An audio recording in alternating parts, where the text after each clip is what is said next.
Dus na deze wedstrijd nog 4 wedstrijden te gaan voor wat betreft de titelstrijd. Wij jitten op de achtergrond 2 knallen, dat zal het 10 minuten skort west ha. En dat betekent dat de startprocedure uiteindelijk is. Het debuut van deze skipper, Jappie Visser van de Snekerpan. Vliegen hier gaat hem hier te raar. Hij doet het eens net om met zijn bemanning toebleunder aan de kant. Maar nou, binnen de omstandigheden Samuelke, nou kan ik Jappie Visser hier mijn gerest het wetter op, hè? Ja, we hebben windkracht 3 en 4, maar zelfs wat uitzettertjes van 5 erin. En we zeggen correct even bij de Snitse pannen Lietsbroeker even erin.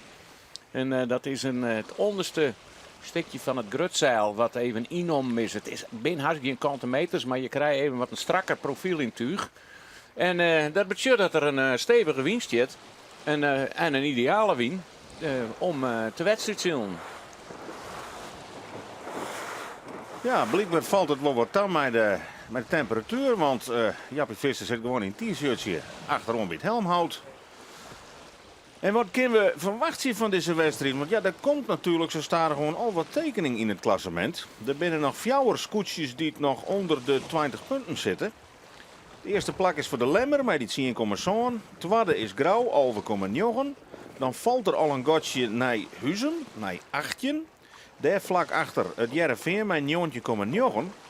Maar dan Jereveen, ja dan wordt maar zeggen, die hier juist er een hele minnendij 14 punten. En die zit al op 24 punten, dus al als nummer 5 in het klassement. Dus zal het heel wichtig wezen wat deze beide scootjes hier doen. Grauw en de Lemmer. Hoe komen die hier uit de verve op de Iselmar Jebby Starum? Ja, en deze zullen wel graag, ik word graag aan willen, want ik verharren longt een hele mooie eindklassering. Ja, Hannes Meter met het scootje van Huzem. Ja, en zij verwacht je geen huddere wien, want dat kunnen we nou mooi zien. We zien al die gatjes in die turen. Nou, daar zitten normaal de reefknuttels in.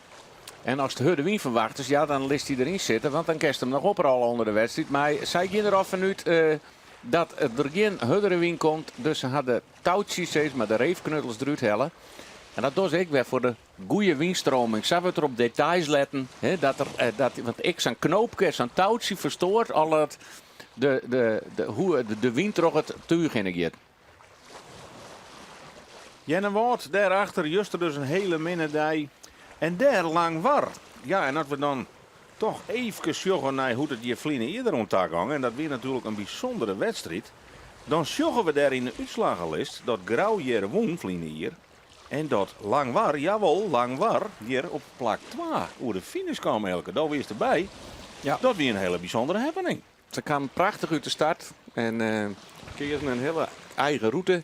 En daar moesten ze Grauw nog even voorbij gaan litten, maar konden zich gewoon handhaven. En ja, dan is het voordeel toch van wat een grutterskip met een mooi soort tuig, wat zwidder op het knobbelige is al maar een huddewien. Ja, dan komen de omstandigheden nog dichter bij elkaar. Ja, voor de volslijnigheid dan ik nog even vliegen hier weer de Lemmer met Albert Visser hier heel knap treden. En wie het Klaas Westerdijk met de hele mannen die hier als vierde toen oer de streek kwam. Uw cameraploeg bij de startline met Roelof Lausma, de cameraman Thomas Overal en de skipper Bouke. Ja, Tom kom heeg. Jim lezen er keurig bij jongens. Jim houdt het voor u maar even in de gaten hoe spannend het dadelijk wordt. Want die spanning die groeit al hoe dichter we bij het 4 minuten skort komen. Nou, mooi groene wetter. Ik heb het onderskiet maar de loften en de schuiven toch in dat er nog wel wat buien hingen hier. En ja, en dat is ook weer een extra component in de wedstrijd. De skifting en de wind. Hij is nou wat noordwest. Windkracht 3 en 4, maar hij zal ik wat skiften. En dan hebben we het al over de baan gewoon nog eens vereerd. Maar volgens mij nee. nog net. Maar wij zien weer de E-baan. En de E-baan is de op- en delbaan die we juster ik al bij Hellehuizen hierden. En ja, dat is een prachtige baan hier. Ik weer nou maar deze windrichting luidt er heel dan mooi in de lengte van de kust van Starum. Dus weer even 2 bopperste ton in je ronde. Even een heel licht stukje. Dan een vaderwiensrak. Dan het hek. Dan de gate, zoals het in het Hollands neemt wordt. Dan moeten ze kiezen op welke tonnen ze nemen. En de bakboord of stuurboord. En dan geven we het kruisrak in. Dus we alleen nog maar weer kruisrakken en vaderwiensrakken. Intussen nog maar 1 bal bovenin het wandje op de startkort. En dat betekent dat we al binnen de 5 minuten van het start zijn zitten. En ik ben heel benieuwd hoe deze start verrennen zal. Er wordt natuurlijk scherp ziel, er worden risico's na, maar ja, als je krijgt even te betijd binnen, like als de jouwer juster, dan kost het dat plakken. Dus ik denk dat ze misschien echt wel een beetje voorzichtig binnen. Nou ja, de factor die erbij komt, de steen je wel wat weren, maar ja, dat ken je bij Starem nog volle meer.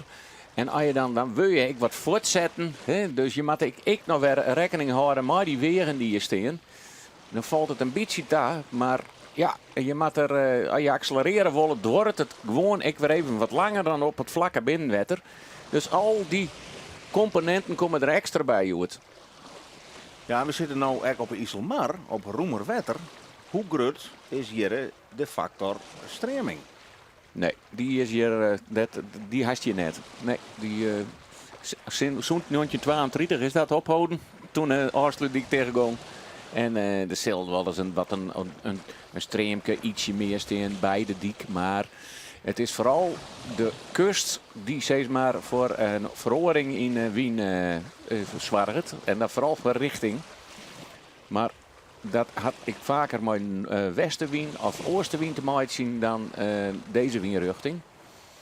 Altijd het verschil tussen de temperatuur van het wetter en van het land. En dan krijg je een draaiing in de wind. En daar anticiperen de skippers ik op.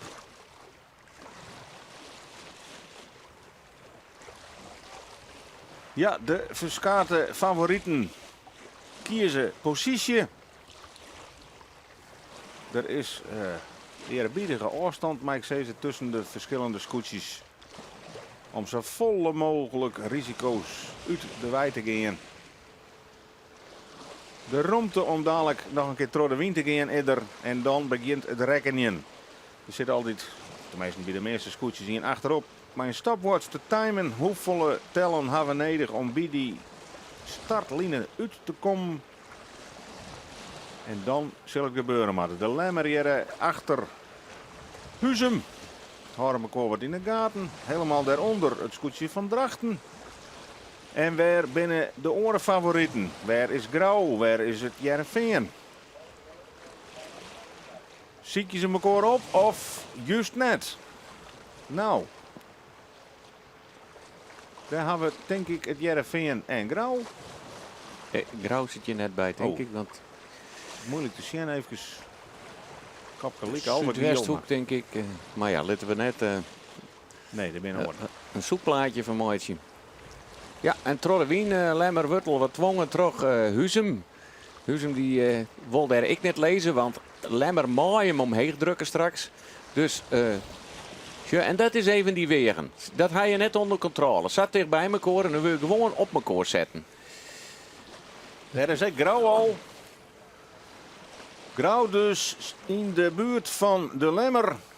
De nummers 1 en 2, de neven van elkaar. Albert Visser en Douwe Visser. En waar vinden we dan het scootje van het Jereveen? Zit hij helemaal aan de andere kant van die startlijnen? Of zit hij hier nog wat onder? Ja, dan kiezen ze er toch alle hier voor om het dichtst bij de kotter te zitten. En dan moet het Scott ik haast vallen. We hebben net de exacte tijd. Even de boord kwijt, tijdens de beelden. En nu ben ze nog aan het remmen. Hè. Dan denk je, waarom loop je de scoort net om? Misschien geven we de hut en dus scoorten we het vieren. Maar ja, je wil ook wat druk horen. Grauw zit daar mooi voor. En ja, dan zou Huzum heel erg min op een lijn zitten als hij vier eraf zitten. Huzum had een heel soort les van de wien nou van Lemmer en van Grauw. Die kiest plan B. Het mooie volle gang, beziet je eronder trotten zielen en wat dichter bij die lijn te komen. Grauw is al heel betiet en die mag al wat aanhouden. Maar hij had een heel groot gat onder hem. Dat, normaal wordt het ook wel stichthouden terug in. Hij kan wat afvallen. Heerenveen leidt dus nog heen. Ja, Daar is het het startschot. En is dit een clean start of jaren we nog meer? Voorlopig lijkt het erop dat ze alle keer in één keer goed voor binnen. En dat is een prestatie natuurlijk, Jere. Jennewoud, Heerenveen en Ljouwert die daar dan alweer een aantal meters verspillen had. Maar hij zit heger en had vrije wien. Het gaat er nou om dat het vrije wien heeft. Want we zien hoe ze eens een beetje meer last hebben van de golven. Ze zouden nou eens wel even wat meer druk, wat wien hebben willen. Want bijvoorbeeld Jennewoud had ik nergens last van. Maar houdt het veen daar vlak achter, we zien alleen nog even het bruine kopje, houdt hij de vrije wien. Kan hij daar tussenuit stekken?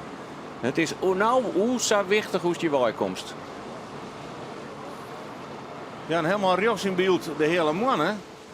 Ja, dat lijkt het hier wel mooi dat hij voorleidt, maar dat hoeft helemaal niet zo te wezen. Ik ben wel benieuwd hoe die er Joert uitkomen. Speciaal omdenken voor de start, zei Klaas Westerdijk. En het is lemmer niet nou gelijk hoe Stuart voortkunt. Maar had hij genoeg gang, want hoe start gaat ik trager? Nee, die had net genoeg gang, maar die had mazzel. Want Jennewoud die gaat ik hoe start. Maar lemmer, hoe komt hij met veen uit? Ken hij de voordeel? Ja, wij kennen het hier wel net zien. Het lijkt erop dat het kan. Ja. Maar dat kennen wij net zien van hier. Nou, hij is er voor, jongens. Ja, dat wel, maar hier er genoeg romte.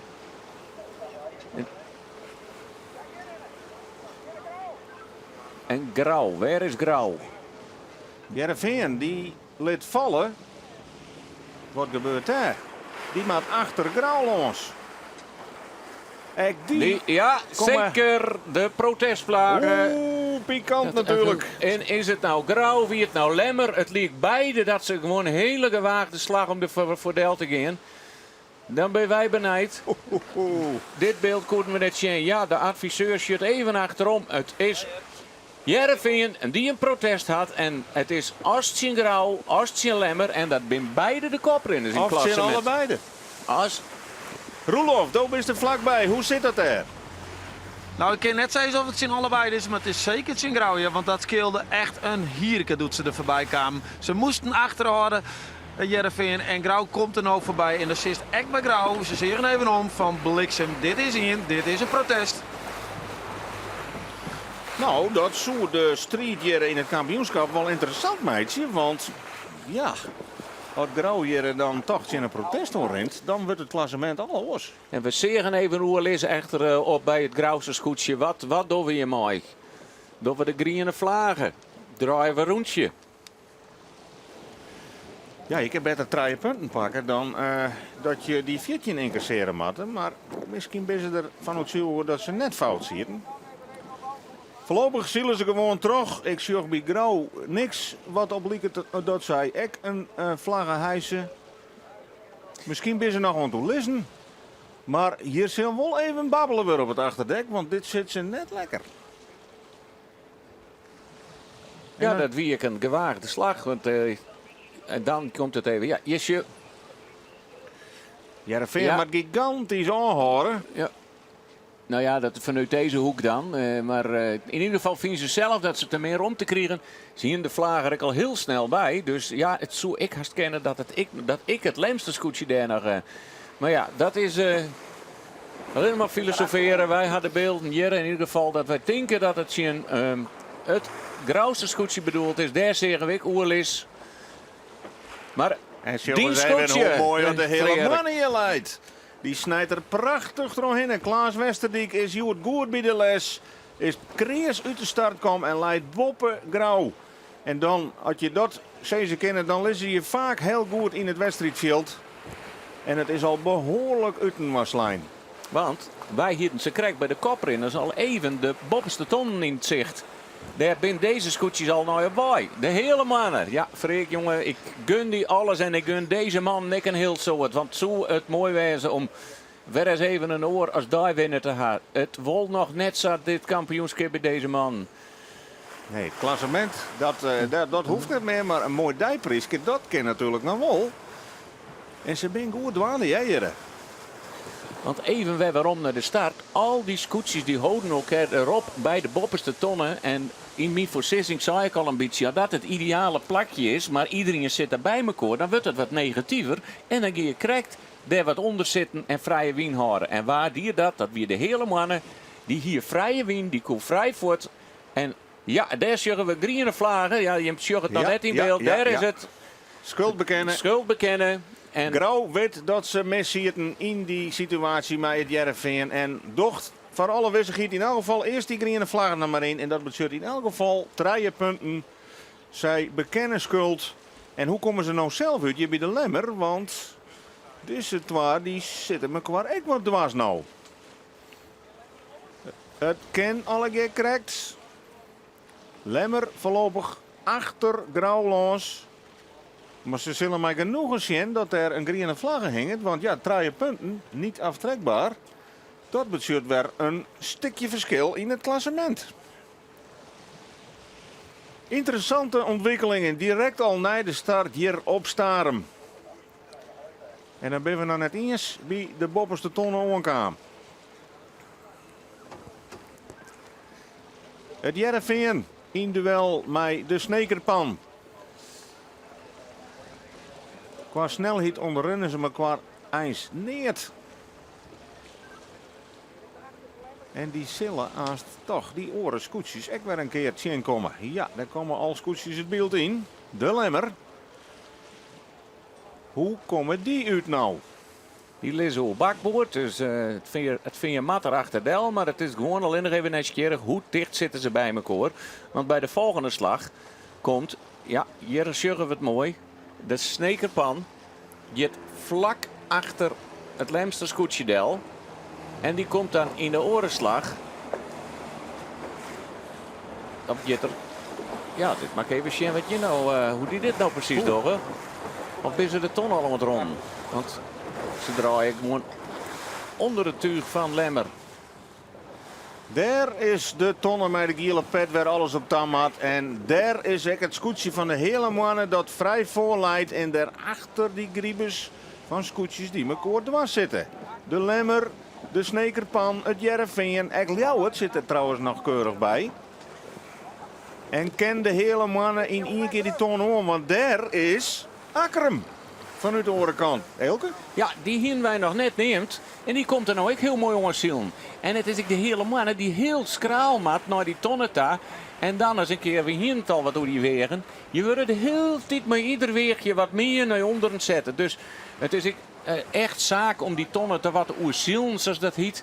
He, dat je wat verder ging dan normaal. Maar zeg maar eens even. He, zat deint dat. En anders worden ze nou wel een winkrachtje draaien meer druk in tuig gaan. Iedere keer was het een beetje meer weer omzetten. Maar voor het eerst liep het dat ze hem heel kennen. Want zie maar eens een keer, Akkerum die weegt het er net op. Die zet gewoon die hier volle jeder Trorrewien kennen. Maar die neemt volle meer meters gewoon om afwist te wijzen dat er die tonnen helpt. Een cruciaal slagje voor Klaas Westerdijk en de hele mannen. Want als er de tonnen onken is hij de spekkeper. En als hij hier een schraapje maakt dan in de gong eruit. Ze zullen redelijk een meter ontspannen. te volle. Ze liet je nog aardig ontspannen. Ze kennen nog een keer Trorrewien als ik zeg de afstand die er hier. Maar ja, deze hoek zie het net zo goed. Ja, de camera van Martin dan zie het nog volle mooier. Ja, die had het goed in beeld. goed in beeld. En dan moet de geek nou het werk doen. Die moet de tonnen aan kant duwen. Ja, ze rijden het op. Zoals het nou ligt. Nou, van het eerste dit kampioenschap. Maar we binnen er net, want ze lezen stil. Ze lezen stil. De fok bak, zoals het hiet, helemaal naar de andere kant. Dat die kop nog hudder om die hoeken. En stuit het ternauwtje in het schip aan hem net. Ja, dat kennen we hier. Nee, we beginnen vanuit dat het net is. Het weer de geek die tonnen helemaal plat laai. En het is Akkerum die hier prachtig een tweede plakje vaart. En die oren ligt je hard vol stil te lezen. Daar. Grauw komt nou een stuurboord aan. Ja, die laait haast voor die en die mat daarachter. Ja, dat zal Lemmer wezen, denk ik. Alweer. Die zie ik je maar op. Dit is moeilijk om te varen, je Freek. Want je willen, eens word je nou wat meer wien hebben, wat meer druk. Je zorgt de scootjes deinen en dat maakt je maar iedere... Misschien wat zijn, die zit zelfs boven Grauw. Ja, dit is net een voordelig rakje West voor Grauw voorlopig. Maar de Lemmer scharrelt hier toch weer knap uit. Maar die zit niet in de verdrukking, maar lezen voorlopig toch weer keurig op het derde plak. En wat het denken van wat zijn? Terken van der Meulen. Die zielt gewoon heel mooi mij voorin. En die hier juist al zo'n prachtig mooie start. Hij kon het net echt horen, maar het jouwt wel aan. Misschien het scootje net de snelste. Maar je kan in elk geval er bij de start goed bij zitten. En dat vind ik altijd al een heel pluspunt. Maar laten we vooral even zien naar de Lemmer. Tred om het ton. En je Grauw. Goh, voortdaliks een protestsituatie. Voortdaliks die groene vlaggen erin. Want daarvoor zit naast wat zijn ik nog Ljouwer ertussen. Ja. Die Ljouwer had een gunstige positie naar Grauw. Die maai er nog tussen. Ja. Dan zielen ze daar wel doorheen.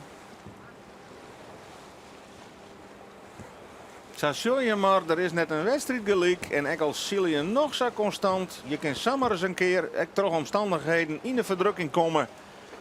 En dan een meeste resultaat boeken. Grauw kan wat ha als meeste resultaat ontnota een 8 steen. Dat weer op de Veenhoop. Ha nog wel wat marge vanzelfs, maar ja. Je wil het liefst linkerrietje zielen. En dat doen ze meestal ook. Maar toch dit resultaat. Maar zij ben ik Groeit de druk. Zij ben ik altijd heel safe. Gewoon van de gemiddelde, geen risico's nemen.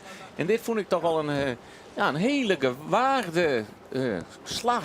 Gewoon zat dicht uit die startboy. Mooi zulke knobbelige zee. Zo moeilijk inschatten kennen hoe het in scootje op gang komt voor een oordeel. Dan moet je haast al 100% wist wezen.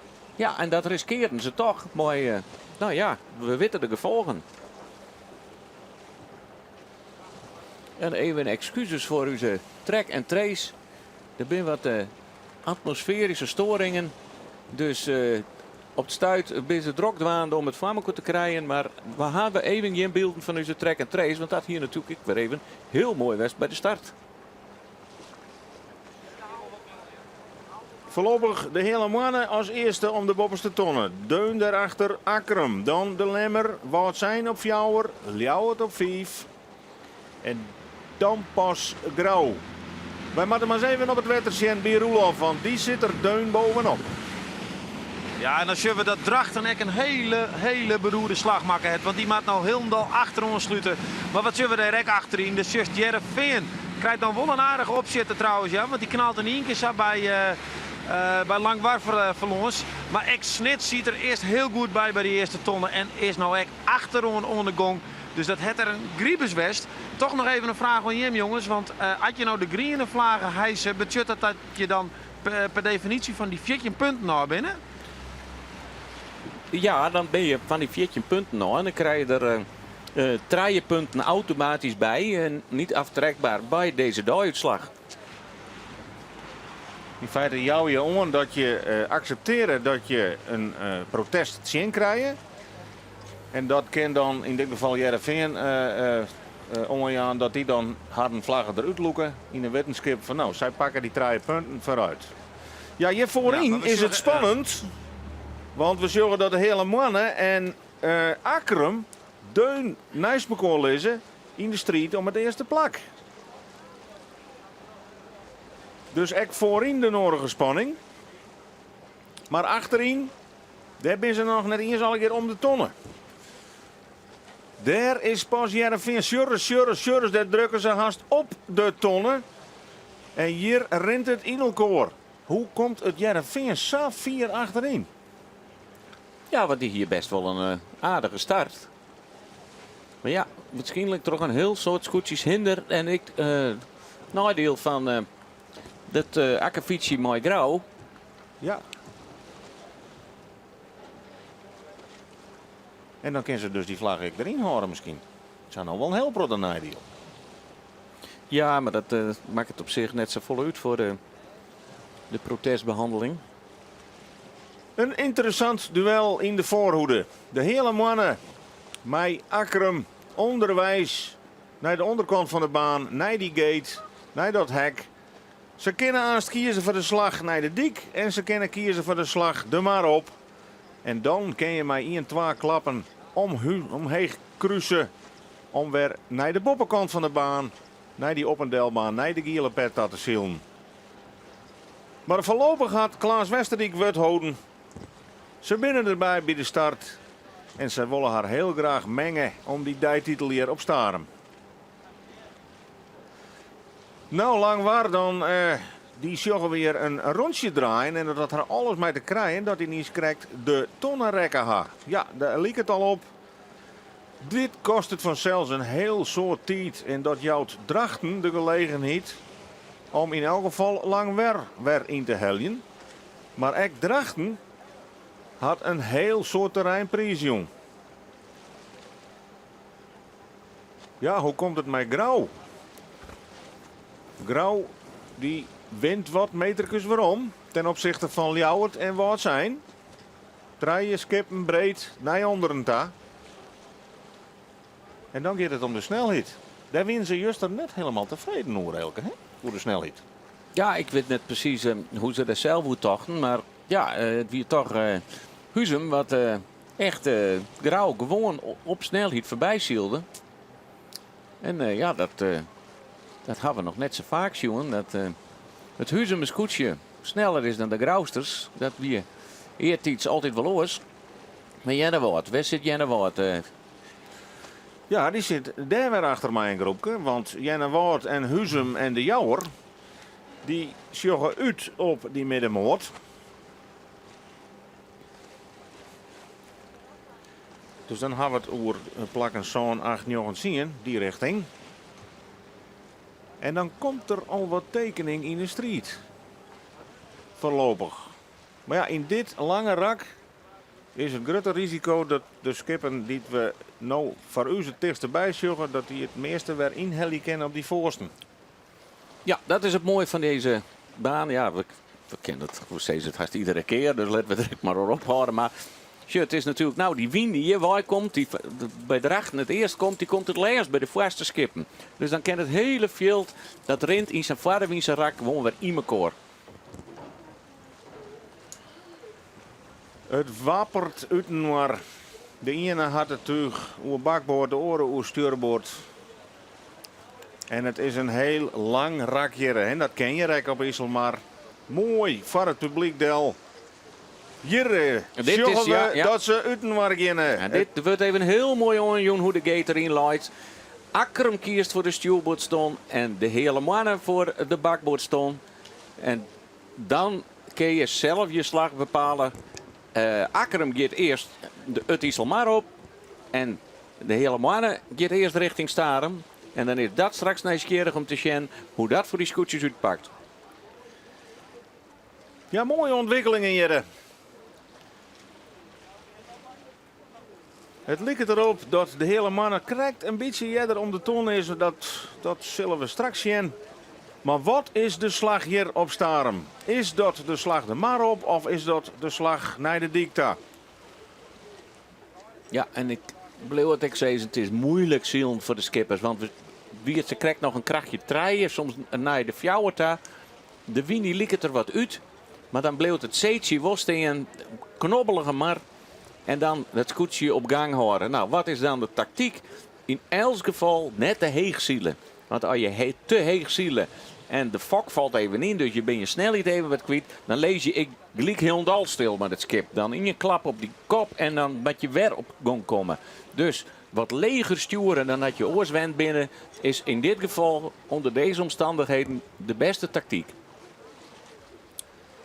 Ja, en John, deze groep die krijgt wel les van elkaar, want ja, het is een smal paadje, dat hek. En ze lezen hier wel draaien breed. Wat zijn? Helemaal rechts in beeld in de midden, Ljouwert en aan de andere kant Grauw. Waar maak je hinnen? Wij gaan intussen ook weer aansluiting met de track en trace. En dat is misschien wel even een plaatje wat we dadelijk zien kunnen, maar we zullen eerst even wat wetter bij Olaf. Ja, want we zullen hier achter u zien de middengroep, zeg maar. Just Jennewoord, zullen we Huzum en daar zullen we de Jouwer. En de Jouwer heeft de fokker uit, die loopt hem nou weer omheen. En dat is dan de vraag wat er onder de hoorn is. Ik zag geen protestslagen. Ik zag nevens mij net malheur, ik net al de volle paniek. Dat wist het boer die het nog wel nou, contact met Huzem. Ze roepen wat. En ik denk dat het wat te krijgen heeft dat zij bepalen zullen welke waard, nou, hoe ze nou om de tonnen zullen. En nou zit de fokker weer in bij de jou. Dus Rinus, die kunnen we verder. Ja, Nou, dat is nog een vak, hè? Dus ik ja, denk dat ze een het wissel is gaan. wel even leuk om dat te vertellen hoe dat gaat. De wien is al aan. Ze hier een orenkeuze van Fok, die voor de huddere wien. En zij besluiten, we willen meer power in het skip hebben, dus we doen de Fok voor lichtwaar. En wat is dan een Fok voor lichtwaar? Toen zei ze, had hij meer kantenmeters? Nee, die had net meer kantenmeters, maar die is wat oorsnijd. Die had wat meer bolling. En hoe kerst dat dan heel snel dwan? Dat is geen tijd verlies. Dan list hem een beetje zakje die Fok. Dan helst even in een leuven eraan. En een leuven, dat is het jekje waar de Fok mooi op de voorstag zit. Dan slast die orenfok al ons. Dat een hiet al die leuvens van die nije Fok erop. En dan in één keer oren vallen laten. Snel door in jekje. En nou, daar had ik op traind wat goed is. En dat kan binnen een minuut kerst een Fok wisselen. En dan had je geen tijd verlies. Maar we profijt van een betere Fok. Ja, in dit oerzichtsbeeld kunnen we zien dat we links scootjes zullen zorgen en rechts dus de binnen in elk geval verschillende keuzes maken. En wat wordt dan de slag hier, Joert? Hieronder in beeld, links in beeld, zorgen we de tonnenwets alle keer op onmatten. Die met de gele pet. En helemaal rechts, daar is al de hele mannen, die is alweer rond opkruisen. Die had in elk geval daar de vrije wien. Er zijn 2 scootjes die achter hem omgang binnen. Er zijn meer die route kiezen, maar er is ook een heel bosk wat de orenkant uitgaat, de mar op. En daar moet helemaal voor lezen het witte scootje wat nou door de wien gaat van Akkerum. Waar komt hier het best uit? Wordt het Akkerum of toch de hele mannen? Want dat is misschien aanst ook wel bepalend voor de route van de tweede keer, hè? Ja, en het is het lemste scootje dat op Trijalai dat ik diezelfde slagkeersen had als Akkerum. Dus dat is even nieuwsgierig.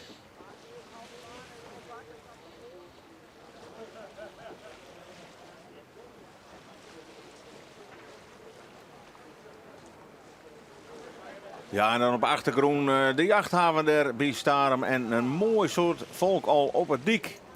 Daar komen de scootjes heel dichtbij. Daar zit je eerste rang en hij een prachtig oersjoch over het wedstrijdwetter hier bij Starum. Starum daar hier ook wel eens pech gewoon met de waarsomstandigheden dat de vierste volle wien stier. Of juist helemaal geen wien. Maar Joert leidt er een hele mooie wedstrijdbaan. Ook voor het publiek.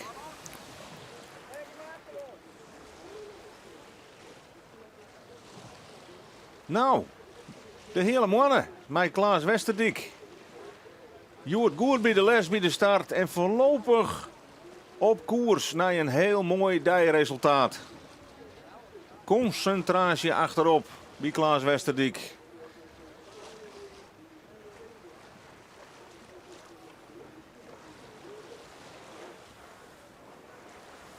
En hier de concurrent om die koppositie. Pieter Meter met Akkerum. Ja, dan hebben we nou voor weer ondertussen, het schijnt een beetje om mijn computer te lezen, maar de track and trace is er wel de hele tijd bij geweest. En misschien kunnen we nog eens een keer, als de regie straks eens even zegt, om de starters even te zien hoe het met Grauw en Lemmer ging. Als we wat in een saaier stukje van de wedstrijd zitten. Maar nou is het nog mooi om even te zien hoe dicht komt Akkerum bij de hele mannen. Of krijgt het om. Want ze leidden boord om boord toen ze begonnen de tonnen te ronden.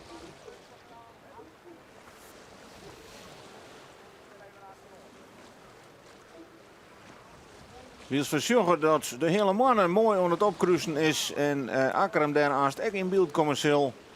Kunnen we misschien even waarom naar de track and trace situatie daar bij de start. Ja, de Xavier Grauw, mooie lijn. In feite had er van je niet een lest. Dus hij kan, Akkerum had een minnenstart. Die leidt onder Grauw.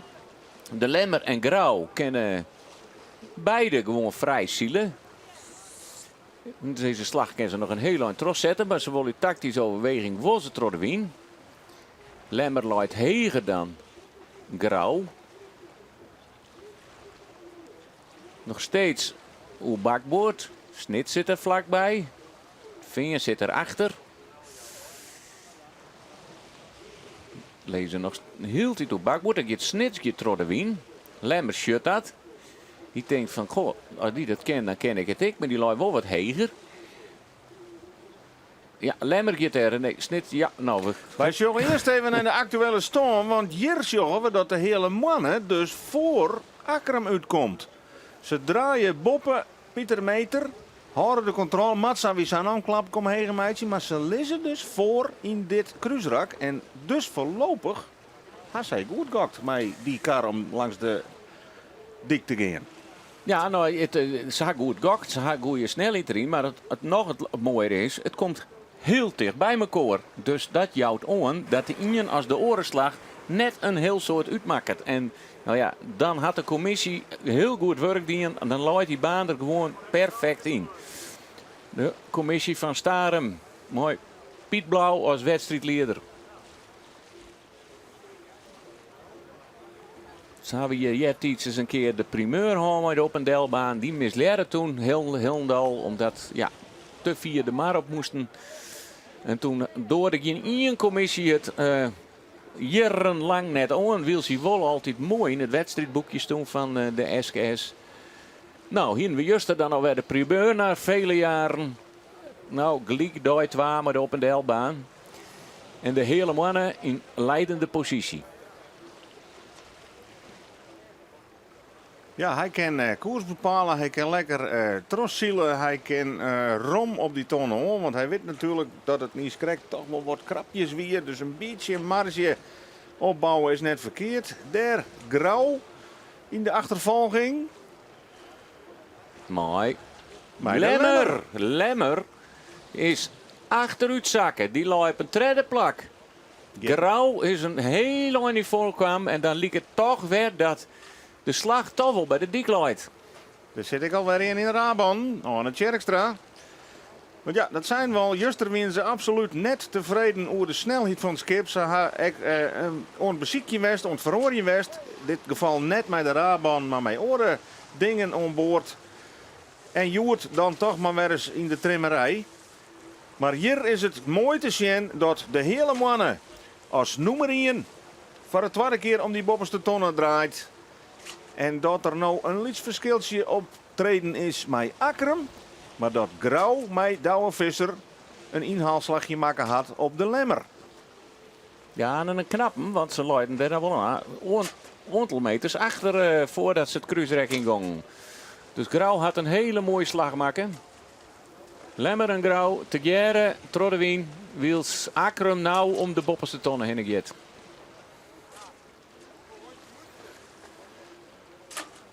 Nou, laten we net vergeten, Grauw had altijd nog een groene vlag in het wand.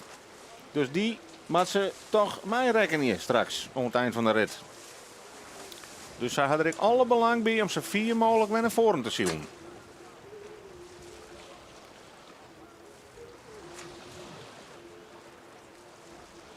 Akram alweer om die spreader heen, die boei die ter verzorging maakt dat het veld weer even wat verdeeld wordt.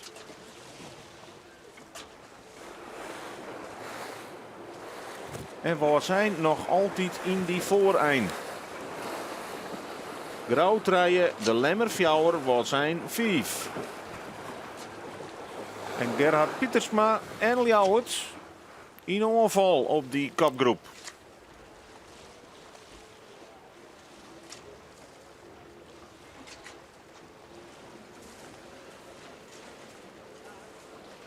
Ja, dit zit ik nog heel dicht bij elkaar. En dan is dat in het Vlaarderwiense rek.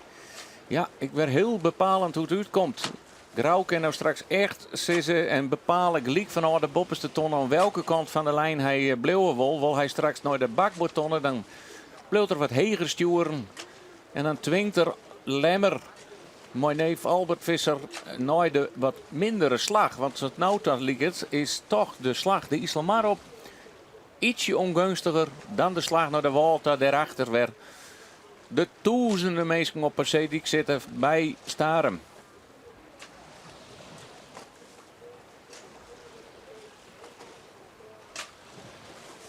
Jenne Woord. Onderwijs naar positie zo'n om de tonnen. 6, mag ik zeggen. Maar hoe komt dit? De jouwer. Die beziekert het. Ertussen te dringen.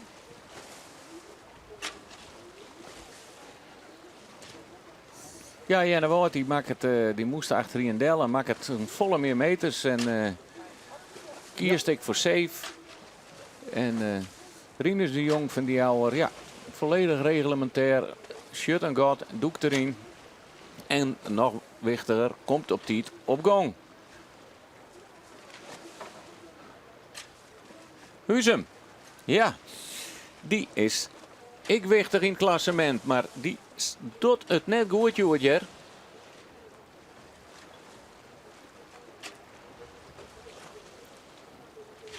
Nog de ton het helle, die zak het aardig wat aan.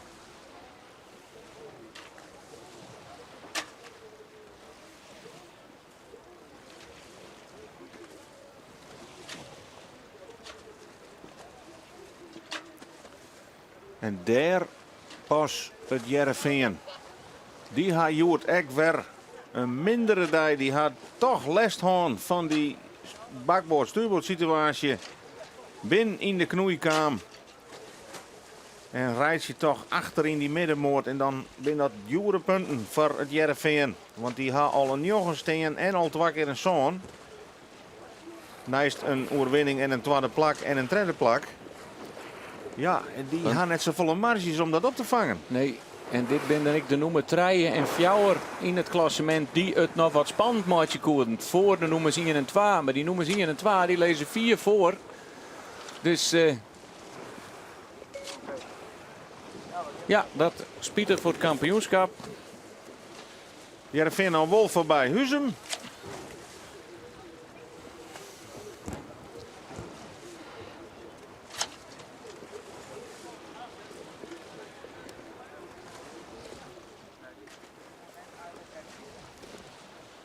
En in de achterijn de Zuidwesthoeken op het eigen thuiswetter.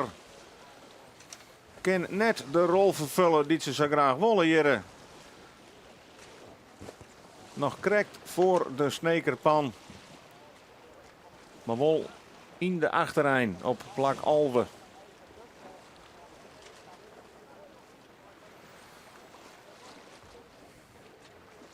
En dan is het mooi te zien. De koersverschillen. De meesten mooi de Giek stuurboord. Maar daarvoor ik een aantal zoals Lemmer. En daar helemaal voor in de hele mannen allemaal de Giek bakboord.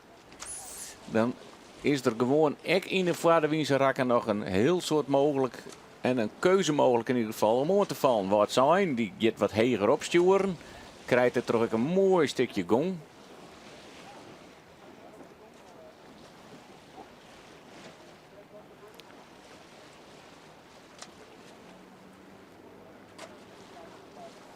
Ja, beziek je de vrije wien te pakken.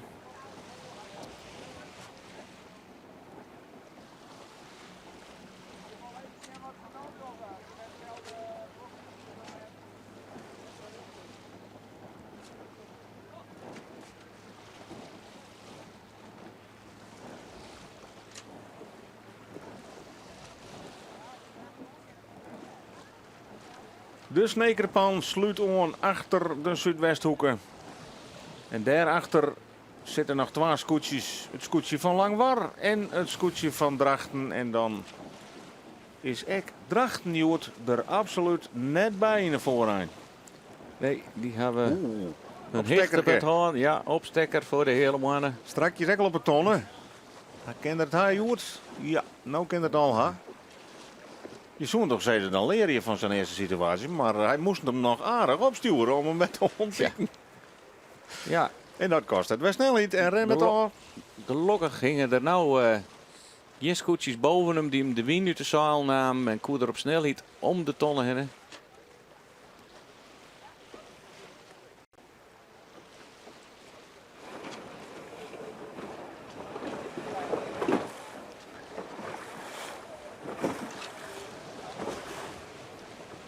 Ja, de koprenner op dit stuit. Klaas Westerdijk met de hele mannen. Dat hebben we dit kampioenschap ook nog net meemaken. Maar hij zielt hier heerlijk op de lemmer. Op Staren, mag ik zeggen, op de Iselmar. En is alweer onderwijs in het kruisrak.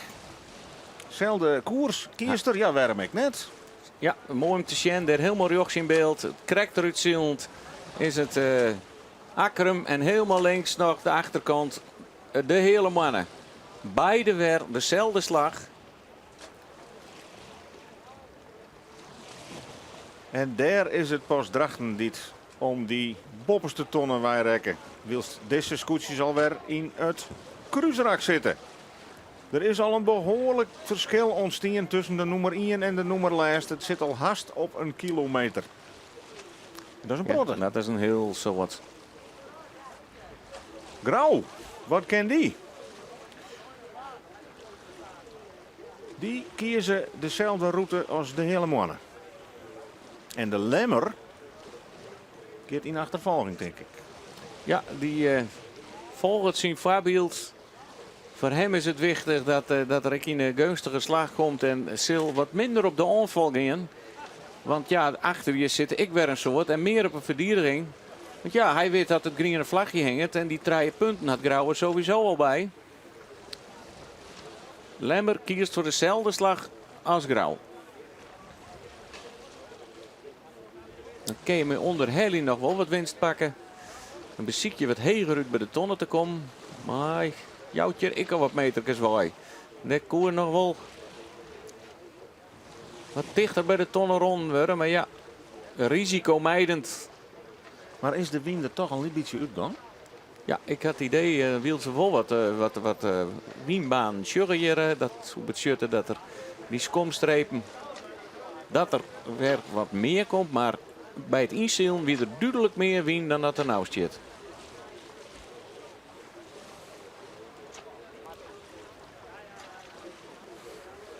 Voorlopig op kop. De hele mannen op het tweede plak Akkerum. Tredde Grauw. Fjouwer de Lemmer.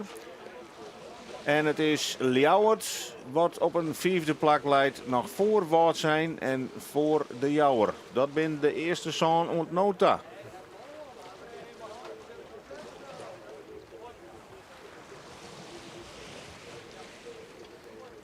En het is mooi helder waar. Op Heftegroen sjurren we de Tour van Enkhuizen. Safie Kevesjen. Wout zijn en de Jouwer. Eigenlijk hun eigen koers. Allebei de Tuurhoeren Orenboeg.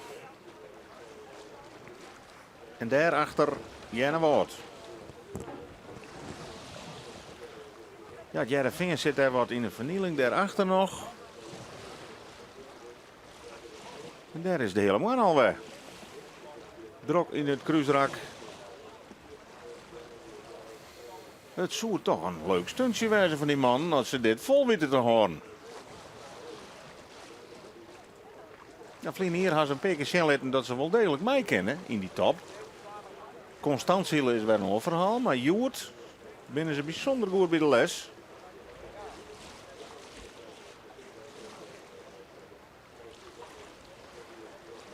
En zij kennen haar eigen routes uitziekje.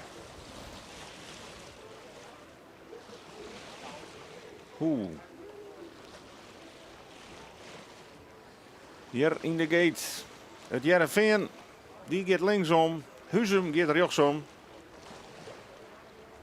Ja, je maakt er wat. Jereveen eerst maar eens richting Jenne Woutzielen. En dan hoop je dat ze straks weer wat oor houden op Huizum. Want ja, daar is nog wel het verschil tussen een tredde of een 4e plak. En dat is toch het verschil tussen wol of net podium. Ja. Want ja, Lemmer en Grauw die rennen er ontnota toch uit in dit kampioenschap. Ja, die delen je gewoon een behoorlijke tik uit. Mooi ding verstanden dat Grauw. Ja, zij zielen nou op een derde plak, maar is mooi het aantal punten wat ze krijgen op een 6e plak. Ja. Dus En dan zit Heerenveen er nog maar weer. Ik nog maar weer 3 achter. Die zit op een joggende plak. Dus ja, protest van Grauw of het protest van Veen, Sjen Grauw. Kost het jure punten.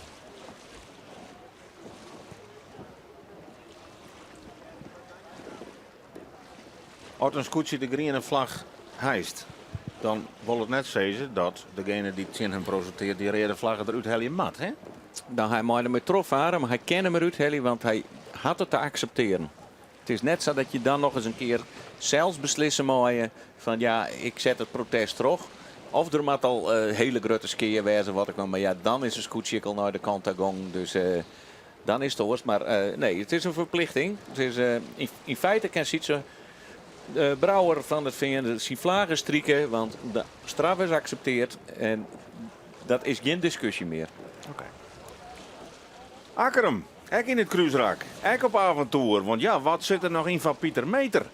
Kan hij toch nog dichter bij de hele mannen komen? Of is het toch Klaas Westerdijk die hier die koppositie consolideren kan?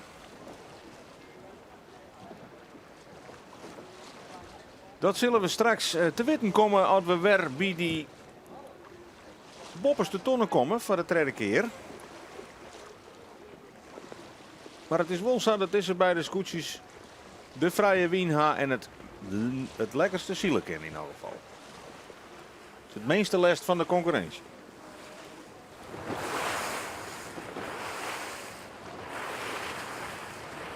Pieter Meter. Op koers. En daar is die toen al. En we zeggen, Nies krijgt even helemaal rechts in beeld nevens mij de hele man, hè. Hoe de orenboel gewoon komt. Daar, hè. Ben dat ze? Ja. Ja, zit hier een auto door de wien. Dus nu kunnen we straks weer mooi peilen hoe de slag uitpakt had. Want het wil helemaal niet zeggen dat die route nou weer de voordeligste is, hè. Nee, en als we dan op de metertjes van de track en trace juggen, is het ik weer heel dichtbij me kooi. Hè. Dan scheelt het nog maar weer een skipslengte. Wils natuurlijk wel de hele man op bakboord aankomt. En dan moet Akkerum wel een skipslengte voorlezen. Dit kan haast een interessante situatie opsmieten.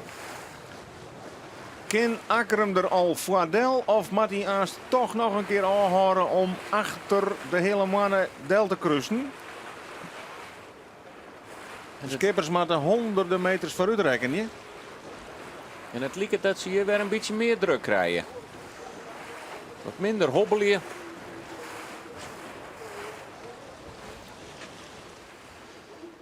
Ja, Akkerum had het terrein won. Die binnen naar voren zielt, want die binnen nou vol dichter bij die tonnen als de hele mannen. Maar hoe komt het met bakboord stuurboord? Ja, en we zeggen ik hele mannen had nou een prachtige wien te pakken. Die had het broers voor de kop. Die had het broers voor de kop, dat hebben we nog net jongen. En Kenny de tonnen. Nee, Akkerum had wat horen, maar zit er nog de heel tijd deun bovenop. De Grut scoort al iets beetje vieren, wat al horen. Ja, Akkerum had wat meter gewonnen. Ja, dit zit heel mooi dicht bij elkaar.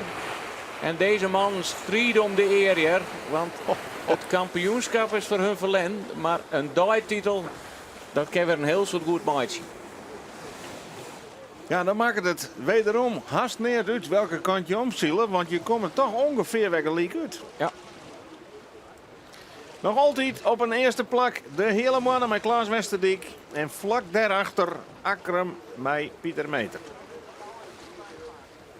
Het enigste is dat je in de slag op de Islamar een keer extra door de wien matte. En ja, en door de wien, dat kost ik altijd meters en tijd. En vooral als het de zee wat knoppiger is, dan je dat hij al jongens moest op een hele mannen. Dus hij kon er nog maar vlak achter del. Maar totdat er een keer nog door de wien moest en weer op gang komen, is het god dan gelijk toch weer dezelfde grutte als Nies krijgt. Dan denk ik dat ik wel weet waar de hele mannen aansten weer heen klapt. Want voorlopig kiezen die heel voordelig. Maar ze zijn absoluut nog net van mijn koraal. Nee. Nou, daar komt Akkerum ook al achter. Of Grauw komt daar al achter gewoon. Positie draaien. En waar is Lemmer? Hoe had hij zich ondien van Lemmer, want die zitten ze krijgt ik nog aardig dicht op elkaar. Daar is de Lemmer. Die is een heel eind oorzakken. Wat is er gebeurd met de Lemmer? Die is een heel eind oorzakken ten opzichte van Grauw. Want wie het gatje, ze krijgt nog maar heel iets. Nou, Er moet wat wezen daar in de griebers, want die ben een eindzakken. Daar is Ljouwert al, daar is wat zijn al. dan laat Lemmer dan nog wel wat boppen. Maar die had de minder gunstige slag aan. Wils toch Akkerum, ik in diezelfde slag zie het. En daar wil wat meer voordeel hellen. Wat een verschil in snelheid tussen Ljouwert en wat zijn. En nog altijd geen de Lemmer in beeld. Die moeten hier toch ergens. Ja, daar komen ze om. Lezen wel een steek heger inderdaad, maar krijgen les van meer scootjes. Het is hier Hoe drukker. komt het dan bij Ljouwert? Want Ljouwert laat al op bakboord. Dat zo haast budgetten moeten dat of ze moeten volle verder wezen, de Lemmer, maar dat de Lemmer les krijgt van Ljouwert. Ik denk dat de Lemmer achter Ljouwert del moet. Ja. Dan had. Ja. Duidelijk. Lemmer een plakje verlen.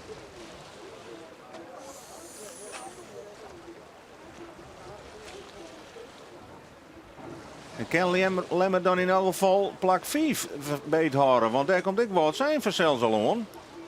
Ja, dan kom je in dat hele veld, die hele middenmoot te zitten, wat heel dicht op elkaar zit, dan wordt het steeds moeilijker.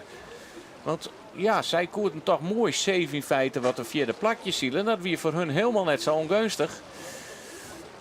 Maar Sjurk eens even in Ljouwert, die zielt het toch prachtig terug, maar had Die een moet al wat kniepen. een heel krap onzield, ja. Die moet al wat kniepen. Had de gong er maar in bloed. En Jenne Wout, die zit er ook weer bij. Ljouwert, Maar Willem Zwaga. Zielt Joet naar voren. Voorlopig op een vierde plak, maar kende die ton aan. en volgens mij stekt er al in de wien. Oh, Mooi een opstekker. Of mat er al Trodewien. Hij kent het Trodewien, want daar zit de Lemmer. Oeh, dat wordt dreig, dat wordt dreig. En Hij komt stil te lezen. Kinder de fokbak, man. En dan had er een al vrij betiet opstutsen. Nou, dit komt goed. Dit komt goed. Krijgt op tijd. En daarachter is het een verwoestende strijd. Vrij van de tonnen, maar de geekmeistermeisje net met skip. En dat gaat alle keer precies goed voor Willem Zwaga met het scootje van Ljouwert. Er zit even een zucht van verlichting op het achterdek in. De Lemmer daar voor Njonken. En dan had Wout zijn hetzelfde probleem. Maar die had meer moeite, want Jenne Wout neemt hem jeder de wien uit de tuur bij. Wat zielen de boord krap.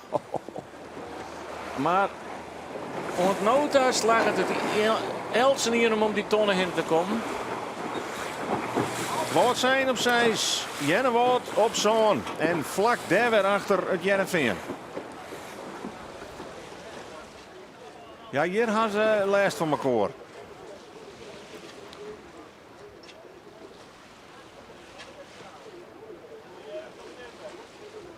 Nee, eerst de Jouwer ertussen. 8, de Jouwer. Dan wordt het... Ja. Rinus de Jong. Mijn gong daarachter. Sietse Brouwer van het Jereveen. Voorlopig op plak 9. Op 10 dan pas het scootje van Huizen. En daar weer vlak achter de Zuidwesthoeken. Ja, dan is ik Rinus de Jong mooi plakken achteruit zakken dit rakje. Ja, daar zit nog een heel soort strijd.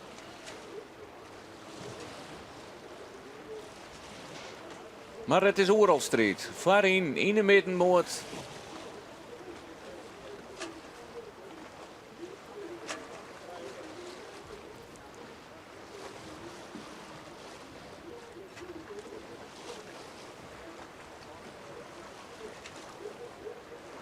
Heerenveen loeft op, had nog altijd de protestvlaggen wel in het wand hangen.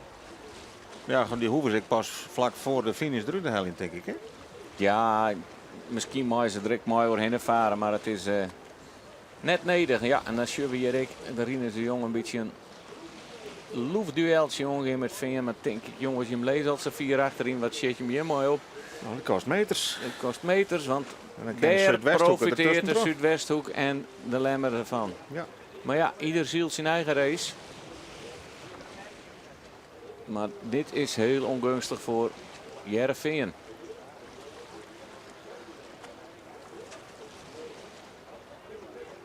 Het groepje ervoor, helemaal boppen in beeld, die had het wat makkelijker.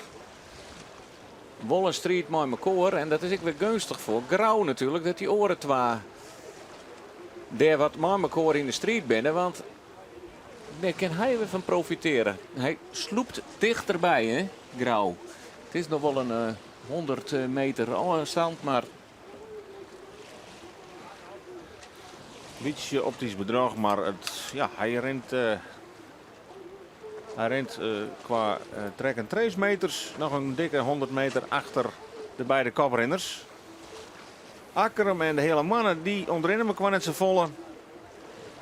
Die kiezen waarschijnlijk beide weer de oren route. Zo, beide zijn al in de draai, onder in de gate. Houden consequent vast onder dezelfde slag.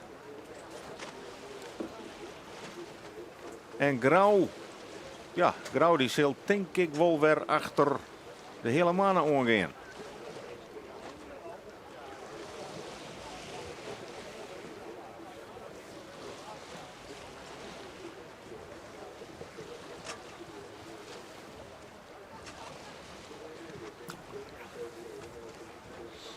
ja, en dan hebben we een beetje het patroon van de hele week. Ze krijgt zeggen wij, want lang waar is alweer nooit vietje in de plak eindigde en is in helle terug Drachten. Douwe Visser van Grauw gaat dezelfde route uit als de hele mannen van Klaas Westerdik. Daar zit inderdaad nog wel een gatje tussen van een meter als 100. Maar ja, als we naar het klassement jongen, is hij van de toppers toch het meest voorlijk in deze wedstrijd. Heerenveen op 8, Huzum op 10, de Lemmer achter Grauw. Het enige smetje op deze wedstrijd voor hun is dat groene vlagje.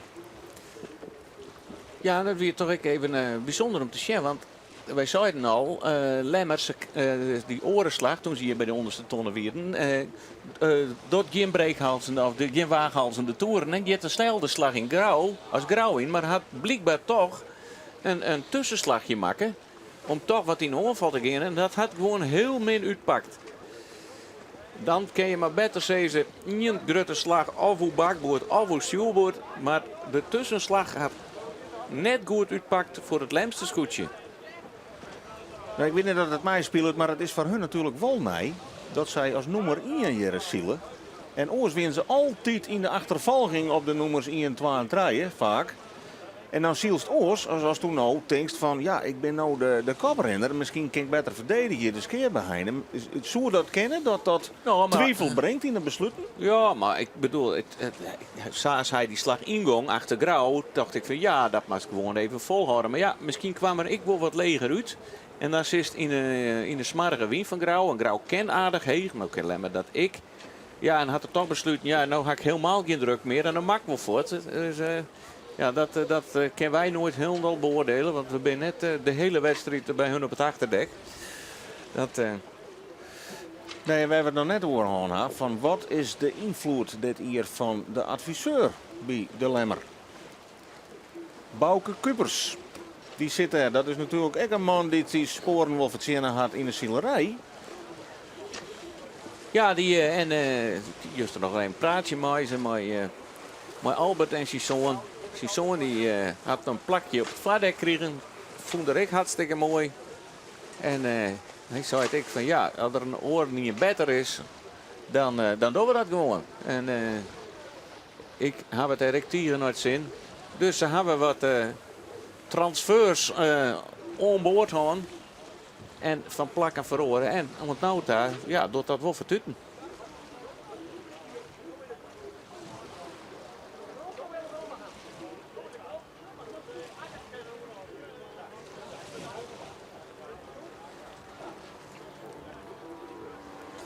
Het grootste pad van de vloot zit nog in het roemerak. Maar de eerste treien binnen al de drokdwaande in de cruiserakken. De eerste fjouwer, want ook de lemmer je toch de andere kant weer hoor. Ja, het is toch grauw als we de tijden er even bij pakken. Die hield het een beetje dichter bij de koprenners komt. Dat hebben we deze hier van in beeld. Dat is Pieter Meter van Akkerem. En wie eerst het verschil nog 2 minuten. Toen wie het oorlogminuut. En nu wie het bij de laatste onderste ronding nog 1 minuut. Dus wat kan Grauw nog doen om zijn strafpunten wat te verminderen? Want ja, ieder plakje dat hij opschoot is natuurlijk wel weer van zijn, bij die 3 punten. Nou ja, die 3 punten harder, maar het is plus. En zij beziet je gelijk wel weer een oorslagje. Even oer bakboord west en toch weer opnieuw naar die Walta. Dus 2 kwartenslagen naar de Walta. Helemaal links in beeld de hele mannen. Ja, het is correct 3 uur west. De wedstrijd zal nog wel even teruggaan. Maar ik denk dat zij er wel op hoopje dat er aanstaan iets gebeurt aan de finishactiviteit. Ze zullen nog even geduld aan maken. Maar voorlopig zullen zij de beste wedstrijd van het seizoen ontmoeten. Ja, prachtig. Leuk voor de man, leuk voor us, leuk voor het publiek van Drachten en dan van de hele mannen dan. Ik weet nog eens net hoe zo dat leven in Drachten. De held van het dorp, zo er een grote redeline terug in rennen waar voor Philips is en waar voor het drachtersgoedje van Jeroen Pietersma is. We moeten daar toch eens even nog informeren. Maar Klaas Westerdijk, ja, komt van Jennewoord. En nou is het nieuwsgierig. Grauw had even een tussenslag maken en kroept opnieuw richting de diek bij Starem. En wij bloedt het scootje van Akkerem, want die maat Aasen van Ros. Ja. Die had de slagje te pakken, want die komt roem voor het scootje van de hele man uit zat te zien. Nou, roem vind ik... Zal ik het wel? Zo komen er wel verdel. Want we sjurren de achtergrond. Daar sjurren we, als je de wal in de gaten houdt, is ook altijd een mooi pijlmoment van het achterdek. Kennen we de voordeel of net? Dat is juist een zakje op de horizon. En Roelof shit het misschien nog volle wetter. Ja, ze binnen verdel, zeker weten. Het scheelt misschien een skipslengte. En ook met de hele man in achtervolging. Want dat wie het zo'n mooi verhaal zo het wezen toch van Frederik. Dat zijn favoriet eindelijk eens een keer goed gaat. En zo had ik het nog schenken in, is toch Pieter Meter, maar Akkerem is er voorbij. En kan als eerste naar die bobste tonnen. Nou, we zijn er nog net. Doe maar rustig gewoon. Er komen nog wel meer slagjes.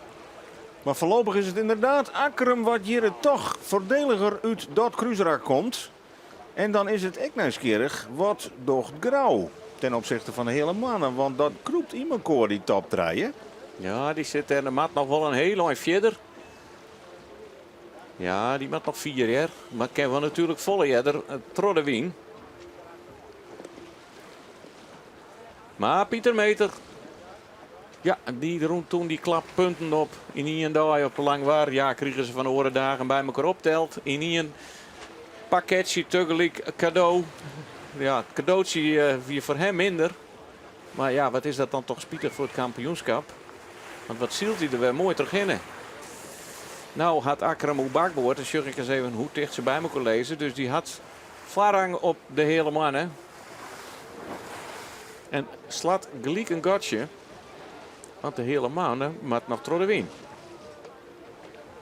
En daarachter hebben we de Grauwste zover. Maar op eerbiedige afstand nog van deze twee. Maar deze kennis eigenlijk. Stel dat je nou aan het helm houdt. Doe wie is het op de hele mannen. Zoest u dan nou kiezen voor de orenkant van de mar bij de slag? Als het aanstaan met de gate komt? Of zoest toch consequent vasthouden aan de wedstrijd die het ontnoot als haar shield hierst? Nou ja, hij zielt voor de dijprijs. Maar je kan altijd even rekening mee houden van ziel ik op het kampioenschap, voor het klassement of voor de dijprijs. Nou ja, dan moet er gewoon wat oors doen als Akkerem. En al wil je dan treden, dan is dat nog net zo slim. Maar je wil gewoon maar in je plak. Dus ja, hij wordt natuurlijk straks gedwongen Terug Akram welke beslissing die neemt. En ik vind het straks wel nieuwsgierig wat Akram dwang heeft. Ja. Want de eerste slagen wierden voor de hele mannen. En hij had consequent als eerste weer die Salmarin shield. En blote dat nou werd van. Of denkt er van ja, nou ben ik in leidende positie. Nou wil ik uitkiezen welke ton ik als eerste neem. Dus dat zullen we even beschermen. Ja, nou dus de hele mannen achter Akram. En ken de hele mannen Akram ook even naar je nou? Ja, ze kennen achter op de kont sturen, precies in de wien. En dan kom je weer, dan ren je weer naar mijn quota. Dus ja, dat is, nou ja, ik zit net weer zeven. Nog een keer dan, stiekem, het voordeel van de gate, van de op- en delbaan. Klaas Westerdijk nou in de achtervolging voor het eerst op Akram. Stuurt hem wat heger op. Zal natuurlijk de wien wat uit de zeil nemen. Maar moet ik erom denken dat dit scootje nog op achterstand blijft. Want Grauw kroept heel diep dichterbij en is altijd een bedreiging. Douwe Visser van Grauw met die groene vlag in het wand. Roem op het derde plak. En dan valt er al een behoorlijk gat naar de achtervolgers.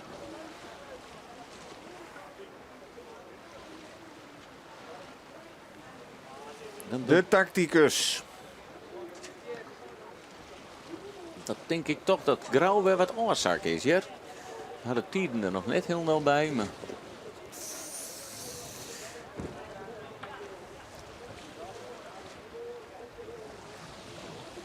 En dan zie je me weer hoe wichtig de start is. En als je eerst om het tonnen binnen, want de hele mannen, de hele weken, ooit haast net van voren tjoen. En nou kun je er gewoon staan houden. En rennen je gewoon uit mooi Akram op de rest van het veld.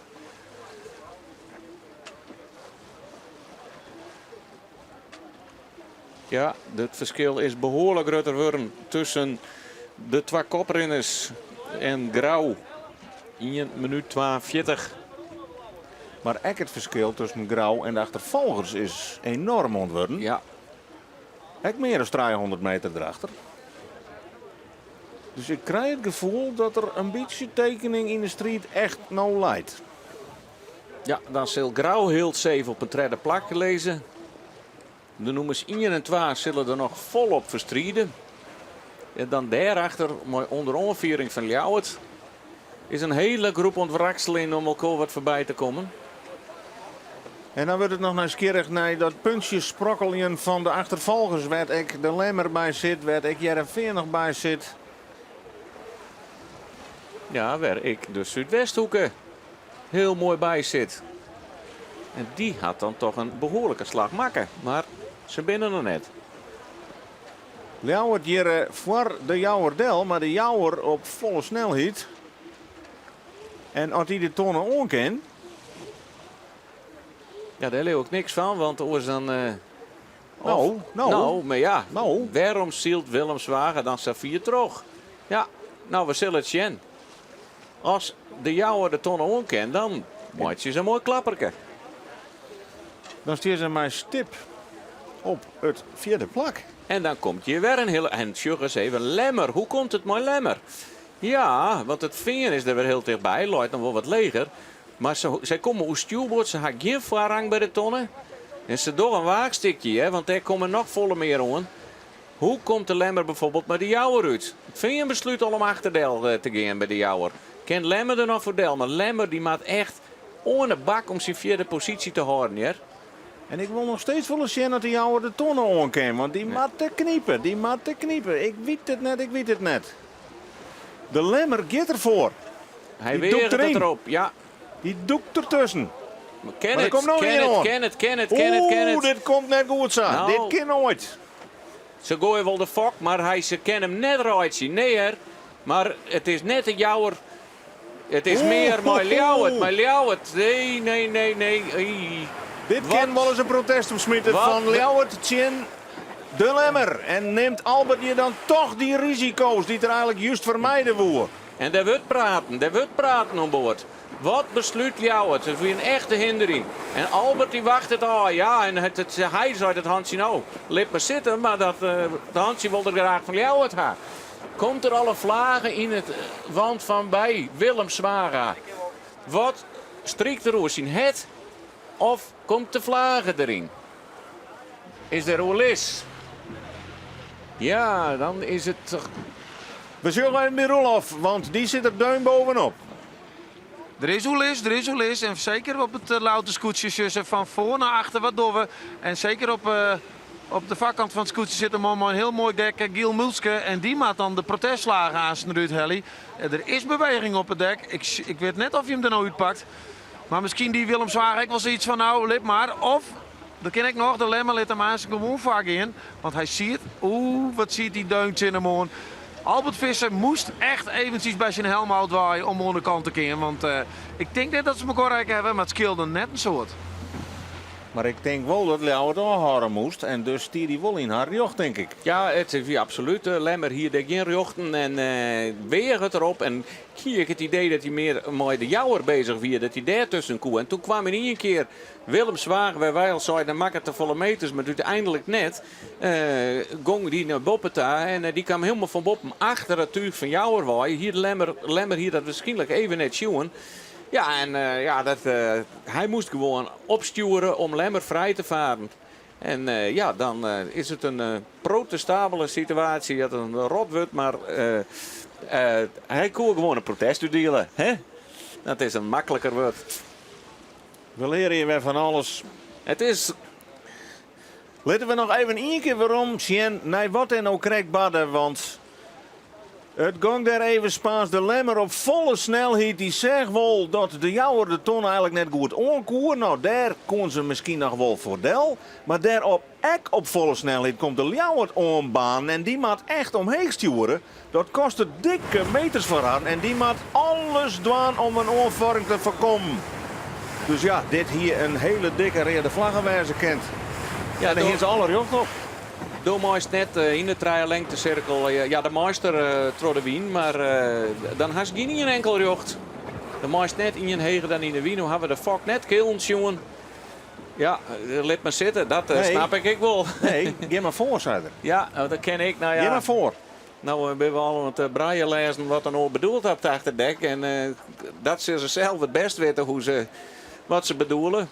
Maar ja, ik denk dat het gelijk is. Geef maar voor, ik laat die wel gaan. Nou, we zullen dat straks zien. Maar de klassementleider, laten we dat nog even goed voor eigen houden. Wat zit die de risico's op? Dan neemt je hier enorme risico's. Ja, nou. Zou het dan toch de wedstrijdstress wijzen van de koprenner? Ja, er wordt nog eens even achterom, jongen. En nou is het wel nieuwsgierig waarom je dan net protesteren die ene keer en de andere keer wel. Want ja, het is gewoon protest. Zul je dan altijd op de regels? Zul je ze nou en dan op de regels? Is het omdat het een broer is? Is het omdat het een neef is? Is het nou, neem het maar op, alle mogelijke ingrediënten. Is het in die gunst dat hij kampioen wordt? Ja, nou, dat zullen we lekker eens even van Willem jaren, waarom die dat hier. En dan hebben we toe de skipper van het Ljouwerte Scootje. De middenmoot werd de Zuidwesthoeken intussen hem toch tussen wrakselen had. Die is al wat naar voren skarrelen. Plakje 8. Ja, dan wordt Jochen Huzem zien wat zijn. Daar ook nog tussen. En de regen we sluiten trokken lang war. Het scootje wordt vlien hier nog zo heel verrassend op de tweede plak eindigen. En hier beginnen dus en Akkerum en de hele mannen een keer dezelfde kant uit. Nou, Akkerum kiest dezelfde slag die de hele mannen de hele tijd dingen had. En had het toch altijd noffelijker van IJs. Dan had hij IJs altijd een slagmaatje gemaakt die net woer. Maar die had hem wel het eerste plakje geleverd. Dat is altijd leuk om te zien. Grauw gaat nou wel helemaal over de andere kant. Die zie ik het avontuur. Ja, waarom ik net? Ik bedoel, hier leven ze de kansen. En hij laat Safir vrij op de nummers 4 en 5. Hij ken ik wel wat weg hier. Vrije wien, dat is het credo bij Grauw. En dat hebben ze. Pieter Meter van Akkerum. zielt op het publiek dat je massaal op het dik zit.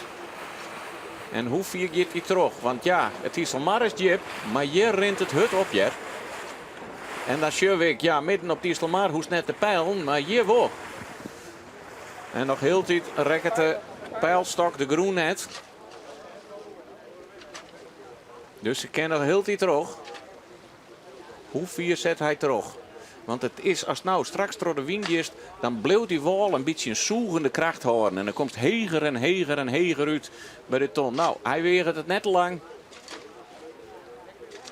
En jitje door de wind.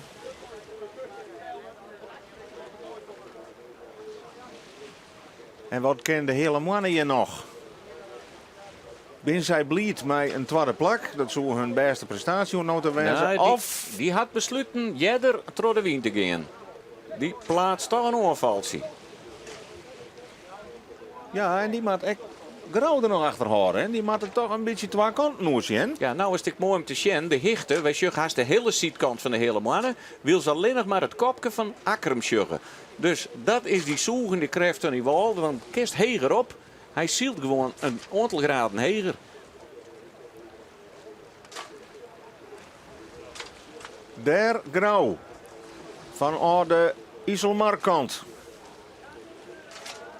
Kan Grauw nog dichter bij de koprinders komen? Of is dat God toch wel slijn? Hele protescootjes matten nog het kruisraak in. We zullen Ljouwert de kant kiezen van Akkerum en de hele mannen. De Lemmer gaat die kant ook oer. Zo Ljouwert is voorgeletten, juist het? Maar hoe komt de Lemmer eruit met iedereen? Want Jereveen gaat de andere kant door. Jenna Wout kiest weer een hele orenslag. Die moet achter de Lemmerdel. Of gaan die toch ook om die oren tonnen? Ze moeten nog giepen. Zuidwesthoeken daar nog voor. Beetje luwere slag van Jenna Wout liggen. Maar omdat hij al zo verschrikkelijk dicht bij die orentonnen zit, kiest er nou toch weer heel een meters te maken naar die oren onderste tonnen. Maar ja, wij zitten er wat verder al. Hè? De hele mannen nog altijd stevig op die tweede positie in de achtervolging op Akkerum. En Grauw achter het helmhout van de hele mannen. De top 3 is bekend, de volgorde nog net. Oh. En dan midden in het wedstrijdwetter, daar hebben we een toerist met een zielboord die weer van toet nog blazen werd. Hoe krijg je het altijd van waar? Levensgevaarlijk. En Roelof zit er bovenop. Ja, we zeggen hem alweer omkomen. Er is weer een. En ze worden goed buggelaar door de politie op het wetter. En die brengt ze nou weer naar de haven. Die mensen willen toch hebben, wat gebeurt hier al hier met die oude dingen? Nou ja, die zitten dus midden in de wedstrijd en ben nou echt live op televisie. Bedankt jongens. De hele mannen is weer door de wind gaan en Akkerum kan er nog altijd voordeel kruisen. Maar hoe groot is het verschil? En hoe komt het aan bij de ton uit? En beide moeten nog een slagje mooi zien. Want het is ik net Akkerum die de tonnen berinnen kent. Die de wol boven het tuig van de hele mannen draaien. En hem even narrie de wien uit de zaal helly. En sure goed dicht Grauw daar ik alweer bij zit. Ja? Ja, die gaan direct erop. Die beziek je wat. Die meidje Klaas Westerdijk misschien wel een beetje zenuwachtig. Want dit is wedstrijdzielen. Ze moeten nog even terugzetten, Akkerum, om die tonnen te ronden. Net te gauw, want dan kist hem net berinnen. Grauw had er dan toch even last van die wien hoor. Want in principe, hier erbij zielt, hier er ik nog maar een keer doorstaag matten. En dan om die tonnen heen. Maar hij maakt nou nog twee keer door de wien. Dus kies toch een eigen route. Akkerum ken Trodewien en ken de tonnen berinnen. Allereerst, dat denkt er zelfs. En dat zal wel, want hij leidt een mooi eindje voor nou op Klaas Westerdijk. Ja, die gaat mij vanzelfs, die kennen hem ook nou.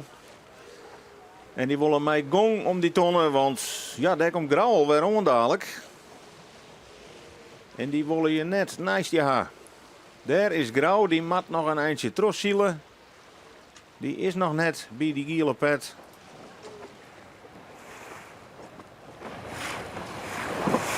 Nog altijd op nummer 1, Akkerum met Pieter Meter. Nog altijd op nummer 2, de hele mannen met Klaas Westerdik.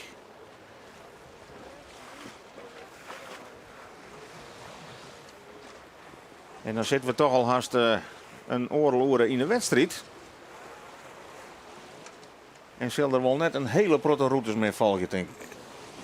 Nee, want de laatste moet ik nog binnenkomen. En nou, hoeveel meter hebben we ertussen? Nou, hoeveel kilometer kunnen we haast zezen? Daar had het beter in beeld, Freek. Nou ja, de trek en trace jouwt nog aan dat Langwaar nog binnen de kilometer zit. 820 meter. Maar dat is een lapen vanzelf. Daar is Grauw. Onderwijs. Nee, de tonnen met de gele pet.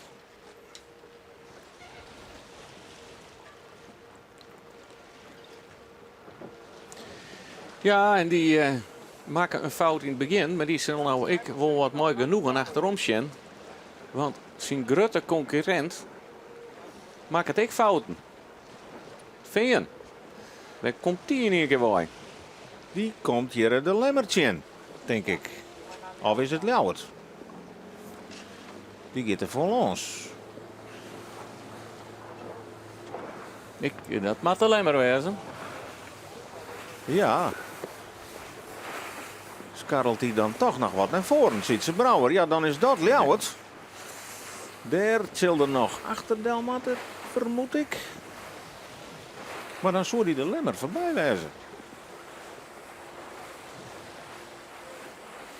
Maar ik heel dicht op jou, Jer. Want ze moesten nou wat ophouden. Delstuur is je wel. Ja. Ja. Sietse Brouwer, die plaatst nog een onval. Ja, wat kan die dan nog hebben het shirt? Want Elk puntje er weer in. Zul er denken. Ja, dat het schip snel is, dat weten we al een wel. Dat hebben we op de helemaal zien. Als er een keer vrij voor is, dan hellen ze net meer in. En de Lemmer, die Ja. krijgt je zelfs de jouwer daar ze nog weer oren heen. Die had het dreig in deze fase van de wedstrijd. Het is even billen kniepen voor Albert Visser van de Lemmer. Want die komt in alle situaties waar je net in komen willen. Achter de Ljouwert langs. En straks last van het Jereveen. En mogelijk zelfs van de Jouwer. Want ja, nou missen we ons Geertje, ons rekenwonder. Want het budget haast als we maar de puntjes die erbij komen. En bij Grauw, maar ik de sek vol punten die de Lemmer er langs maar aan bij kent. Virtueel op een zesde plak. Ken het ik zo wezen dat we nou Joert weer een oren klassementsleider gaan. Dat hielden we uit de start wel net toch? Nee, het houdt dit kampioenschap boeiend en spannend. En het jouwt aan dat er heel betoefde zielers in die voorhoede zitten. Ja, daar hebben we denk ik het Jereveen al. Op snelheid. Voor de Lemmerdel. En kennen die de tonen, want dan hebben ze hier een heel noffelijk slagje. En die ken ik voor de Jouwerdel. En nou is de vraag, hoe komt het met de tonnen? En hoe komt het met Ljouwert? Ja, daarachter zullen we hem lezen. Het lijkt dat ze hem mooi kennen. Ze zijn volop druk. Er komt wat meer wien. Dat is gunstig. Ja, Daar is Ljouwert. Ljouwert Rikke. Het is Sietse Brouwer van het Veen die hier een fenomenale slag maakt. Maar hij mat nog om een tonnen. Dan kan je hem pas echt noteren. Maar shirt daarachter leider. Hij leidt En op koers. zolang hij hem nog een bakboord shirt rond, dan is er niks aan de hand. Druk in het tuig horen. Skip op gang horen. En ik wil hem zwaar als je dat hij de tonnen berinnen maat. En ik trodde wie maat, want daar komt de jouwer aan. Dan pakt het Veen toch een aantal plakken. Ja, het is nog net zo lang lien. Dan gaan ze zelfs op een 9e positielijn. En nou zielen ze gewoon nee, positie nummer 4. Wat meer wien, we zeggen het. Er komt gewoon meer druk op het tuig. En dat zal de vensters goed bevallen. En ik de Zuidwesthoeken. Ja, die komt Sjurres, treien laag dik komen ze op het ton aan. Maar oh, de lemmer. Die zit het meest gunstig. Sietse Brouwer van het Jereveen oprukt naar positie 4 achter Grauw. Wel op een grut god, maar daarachter de Jouwer en Ljouwert. Ljouwert nou toch een beetje in de verdrukking. En Lemmer boeten om, maar heeft meer gong. In dezelfde situatie weer, ze krijgt er al uit. Ja. Alleen, ja, dan gaat Lemmer weer hoe Ljouwert heen. En ja, waarom hebben die straf net uitdeeld, denken ze dan bij Ljouwert?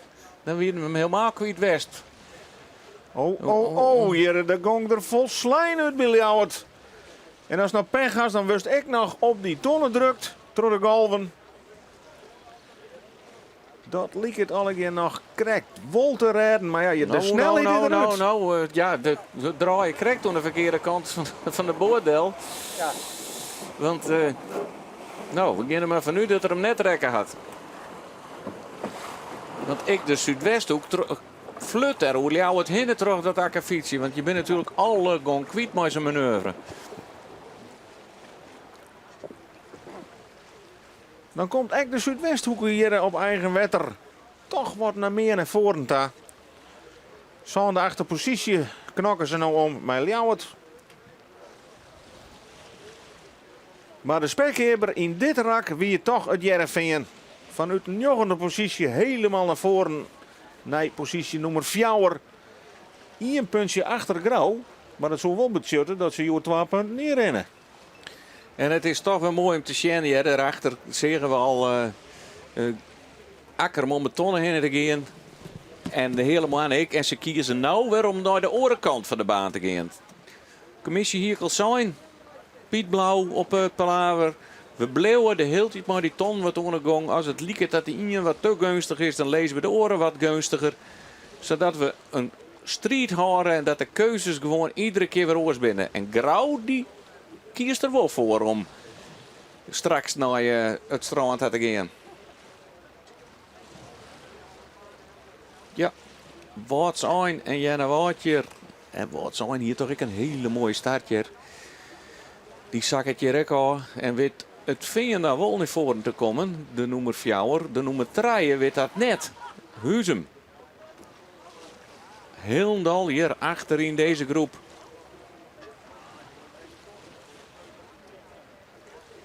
Wol gelijk giepje, los van die orenskoetjes. Vrije wien.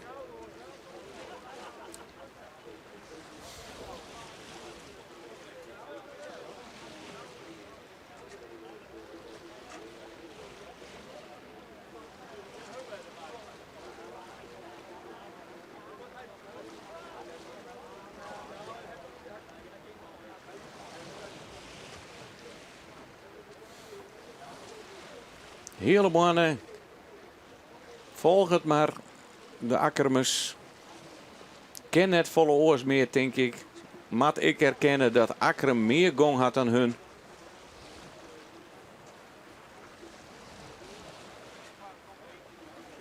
Nou is het wel even nieuwsgierig om te zien hoe straks Huzem ten opzichte van die hele groep uitkomt die het tuig oerbak wordt ha. En we gaan even naar Roelof Lausma. Ja, we kunnen zien dat de Lemmer die neemt haar belies.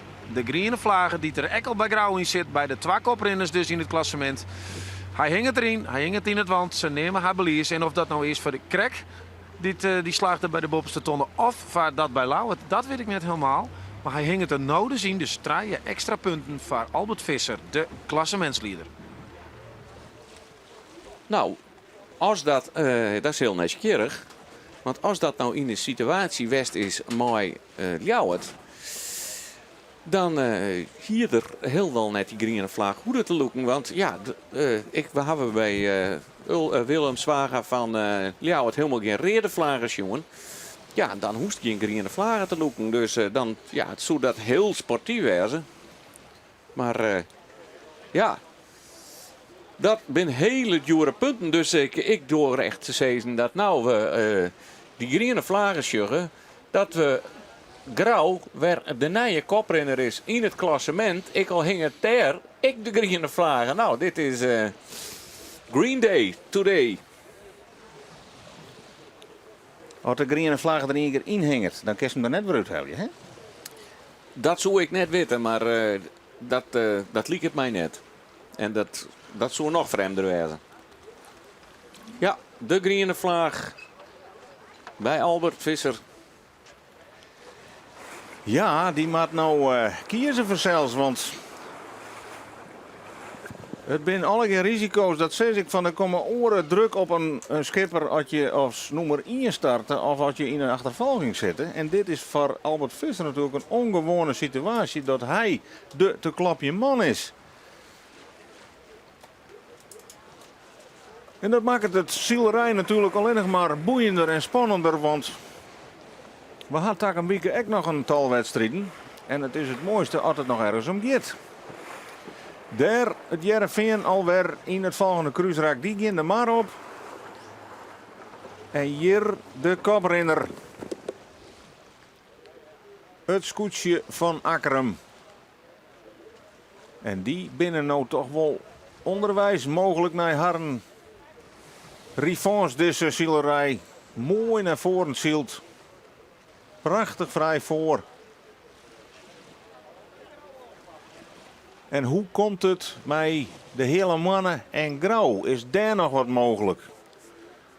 Dat je de track en trace erbij pakken en je zag alleen nog naar de meters, dan lijkt het erop dat Grauw oer de hele mannen heen gegaan is. Maar dat wil ik aanstaan wel eens even bij de tonnen zien.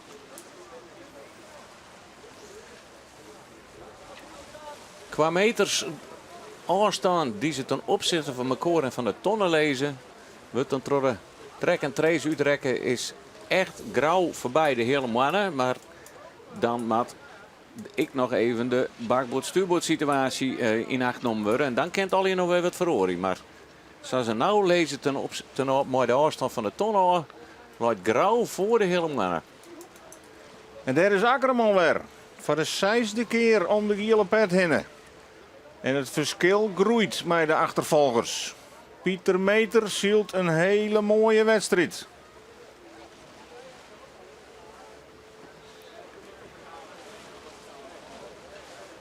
De Fok ken oer. En daar is het denk ik Grauw wat in die voor de hele mannenkamer is.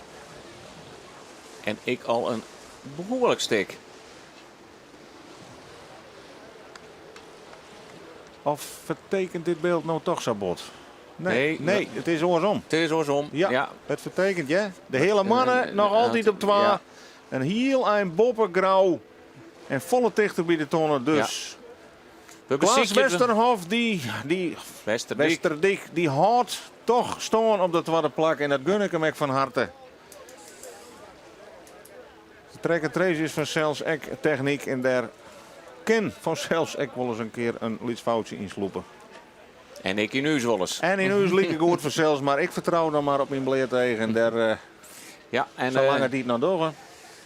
je hoort voor het eerst eens een keer dat we zeggen dat het wetter haast door de gangboorden gaat. Dat betekent dat de wien wat dan neemt.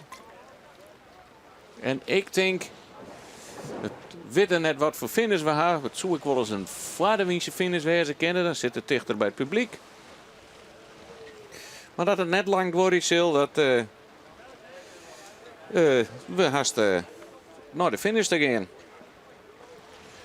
Wij zullen even het wetter op bij Roelof, want Roelof woest graag wat witter, begreep ik. Ja, ik heb nog even een vraagje. Misschien heb je hem dat al besprutsen hoe die groene vlaggen bij de Lemmer. Maar zou het extra wezen kunnen dat die protestsituatie van Heerenveen in het begin van de wedstrijd, toen weer de twijfel of het van Grauw weer of van Lemmer of van beide. Dat dat nou uiteten is, want ik zag nergens zoals een rode vlaggen hingen. Nee, de meningen zijn nog wat verdeeld toe. We zullen er maar net over speculeren. Komen we erachter. Maar dat zou ik nog een optie wijzen kennen. Inderdaad, dat het een fijn begin weer. Maar ik weet net hoe snel als dan die groene vlag hijsen was. Daar nog regels on verboen binnen. Ja, misschien is dat wel zo. Maar we zullen het straks te weten komen. Ja, die mooie slag, ja. Akkerum op 1 voor het lapje. Daarachter de hele mannen. En dan is Grauw dwaande om positie 3 veilig te stellen hier op het wetter. De orenscootjes zitten haast alle nog in het cruiserak. En wij binnen heel benijd hoe lang had de commissie hier het spul nog terugzielen lid. We hebben al meer eens oorloeren op het wetterwest.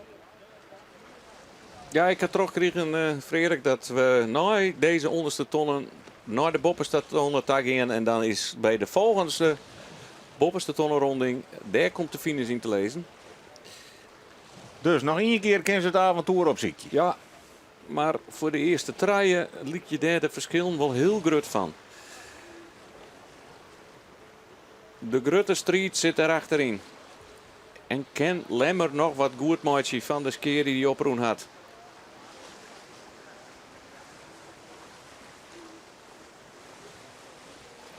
Ja, toch een beetje een zenuwachtige wedstrijd van Lemmer. Hè? Zij doet dingen die hij waarschijnlijk nooit doet. Maar dat geldt ik voor de Grauwsters. Ja, ja. En dan voor de restmatch is het natuurlijk weer super hoor. Na een tweede plakje te zielen. Ja, als het om het kampioenschap gaat en we komen steeds verder in de weken, dan krijg ik steeds extremere dingen. Maar ja, het zijn toch de meest geroutineerde skippers haast in deze vloot. Want hier zullen we nog heel tijd de reden vragen van Het Jereveen. Jereveen. Ja. En die zielt je nou toch nog steeds Heel netjes op de 4e plak. op de 4e plak. En Ja, ja. neemt ik een behoorlijke afstand van de rest.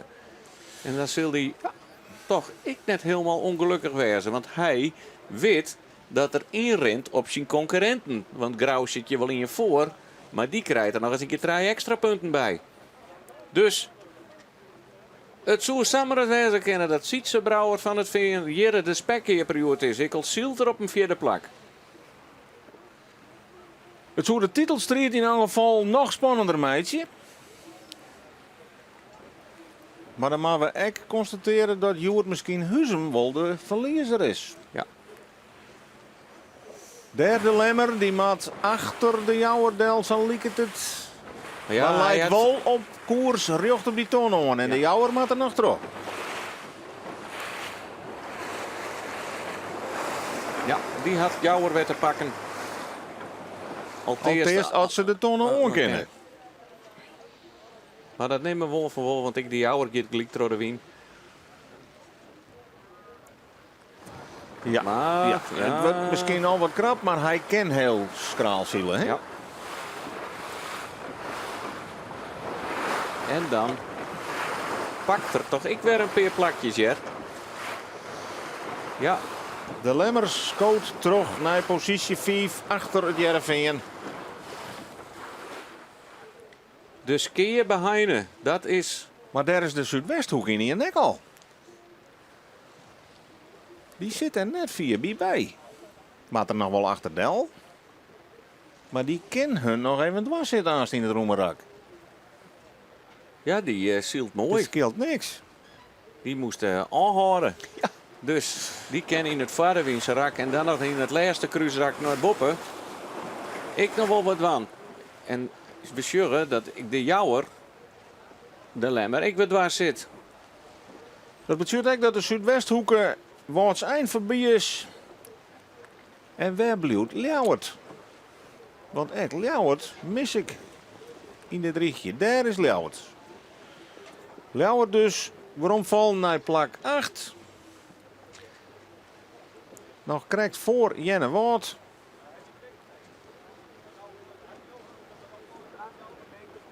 Daar is Jenne Woord met Gerard Pietersma. Ja, ik een topdag hè, van Jenne Woord. Het lijkt dat ze bij Janne Woord moet opjoen ha. Zo mooi in het begin er nog bij. Een paar mooie wedstrijden zien litten, maar En daar hing het de finishvlag in die in het startskip. De bevestiging van wat Stoke Kreek al zei, de Stelke. Er leidt ik al een finish tonnen, denk ik, daar. Ja, de lijn tussen de heegste tonnen en deze tonnen dan die daar bij het skip leidt, dat zal de finishlijn worden. Ja, daar hoeven we deze gaan er nog net doorheen natuurlijk. Hing het er al wat betiet, maar ja, de oren zullen al haast in het kruisrak zitten. En de finishvlaggen mat erin zitten voordat de koprenners in het kruisrak zitten. Dat zitten ze nog net. Alhoewel Akram Jere Drachten al haast een rondje lapen had. Dat is Want Huzum. dit is Huzum. Oh, dat is Huzum, ja. Ja. Oh, ik zet Drachten het helemaal beeld even achter. op. Ja, dankjewel. Je let het mij even goed zien dat het Huzum is. Wrijf het er maar in. Ik zit wel mis. Huzum en Drachten, Wraxley in achteraan.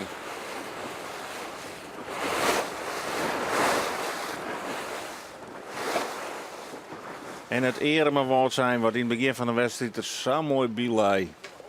Noteren we nou helemaal achterin al op tredje. Ja. En oh. Dekke Klaas van der Meulen. En hier gaan ze allebei de... Ja, daar rijdt ze de tonnen. Dat is Drachten. Dat is Drachten. Nou, we ze omroepen of net? Kan ik denken van het insider er wat van lekker trossielen? Ja, Jaapie Visser kon het net zien natuurlijk. Het gebeurde aan de andere kant van het schip. Maar die stinkt van, hij had er al zoveel les van dat hij rug in de wien leidt. Ik zie gewoon terug. Wat zijn?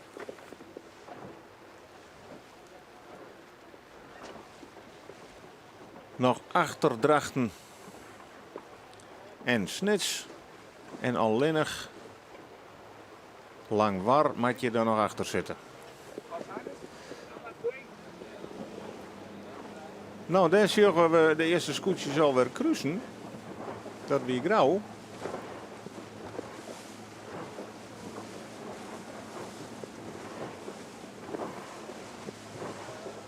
Grauw cruist voor deze vloot los. En daarboven zien we nog een scootje. Dat zal dan de hele mannen wijzen, denk ik. Rechts in beeld. En die beginnen nog altijd voor het grootste scootje los. En dan vermoed ik dat Akram de orenkoers bij de Dikdel weer naam had. En dan moet die aanst als eerste bij de finish uitkomen. Daar binnen de Akkermers. Die had geen les meer van deze hele vloot die nog voor het lapje naar onderen te mat. Hadden vrije wien, hadden romte. Hadden behoorlijk godslijn met de nummers 2 en 3. En dan zit het eindelijk eens een keer mee voor de Akkermers. Ze hier al een tweede plak, een derde plak, een vierde plak. Maar ja, die 2 keer 14 punten, die nekt ze in dit kampioenschap.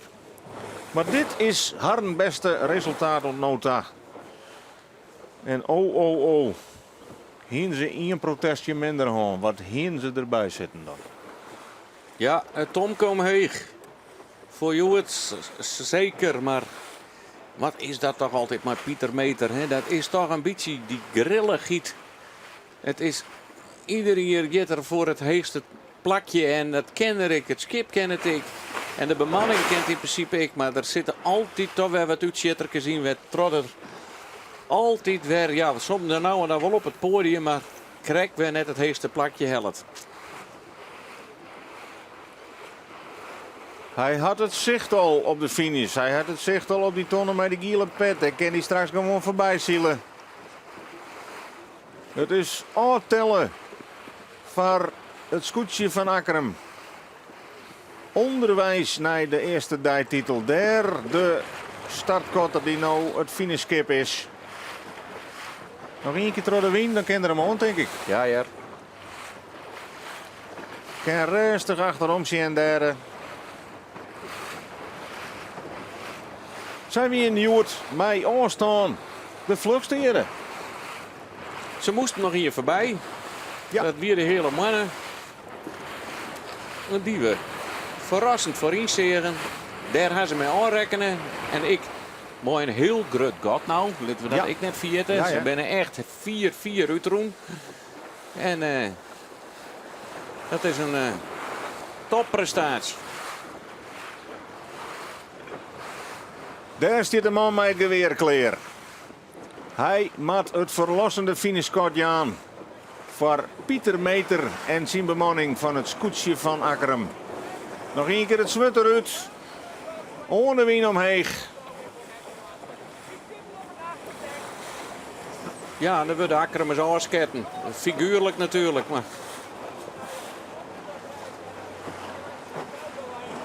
Links en rechts, ja, daar kan de voest eindelijk de loft in. De dijktitel.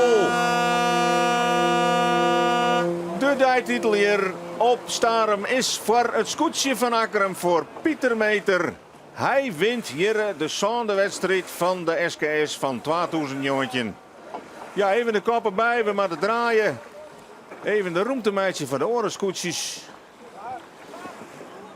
Maar het heegste treedje van het podium is bereikt. En wat zit erin van de hele mannen? De verrassende hele mannen hier in Joert op Starum. Blijven ze tweede of krijgen ze toch nog een beetje last van grauw? Klaas Westerdijk revancheert hem echt voor een matige eerste week. Waar had er zelf ik zei, wij winnen er gewoon net bij de start. Zielden verder wel lekker. Maar hij had hier in mei ervoor zorgen dat het een hele boeiende wedstrijd weer voorin. Had een skoft op koplijn. Koer Akkerum krijgt er net achter horen. Maar zielt hier toch heel netjes naar het tweede plak. Hij komt van de bovenkant aansten op die startlineta. Daar het signaal. Klaas Westerdijk scoort een 2 op Starum. En had hier toch een heerlijk gevoel aanhouden aan het wiedewetter hier. Want daar winnen ze even ontdaan, hè? Ja, dat is mooi. Ze winnen natuurlijk 40 was wel eens in die boeiende strijd op Grauw op de finale. Dat gong tussen het Veen en Grauw. Maar zij wonnen door die wedstrijd. Daar hebben ze vliegen niet mee eindigd. Die kijken hoe trouwens. En die, ja, jongen. Er is zo verschrikkelijk soort verstaan van. Dus wat dok je nog? Maar Sabine zei vliegen hier eindigt. En nee, dat is mooi dat ze nou ook weer een mooie prestatie deel zetten. Maar hier vaart de virtuele leider in het klassement weer. Grauw. Mooi de groene vlaggen. Ja.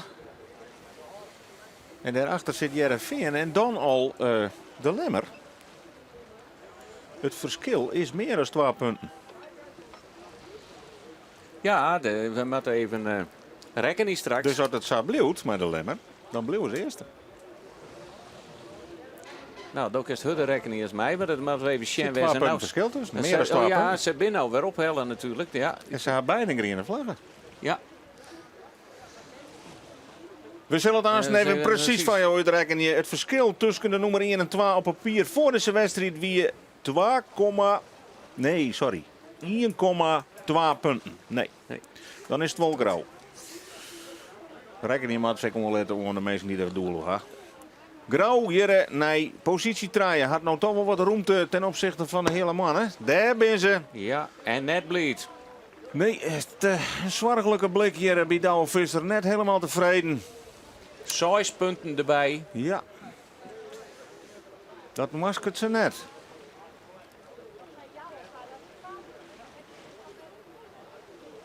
Dus wij even wat troebelwetter, Jurgen. En dat troebelwetter is ik ontstien voor de Lemmer. We zijn heel nieuwsgierig in welke situatie zij de groene vlaggen lutsen gaan. De Wie Boppe dat- uit Jereveen. Die leidt nog altijd op die 4e positie.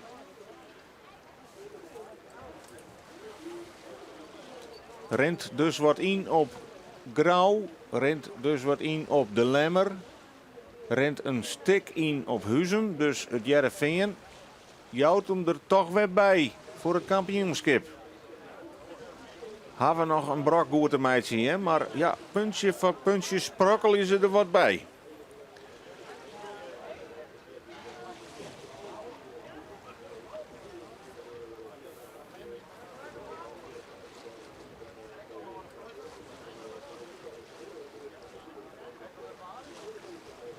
Heerenveen roem op koers voor positie nummer 4. En de Lemmer liep het vrij safe op de 5e plek te liggen.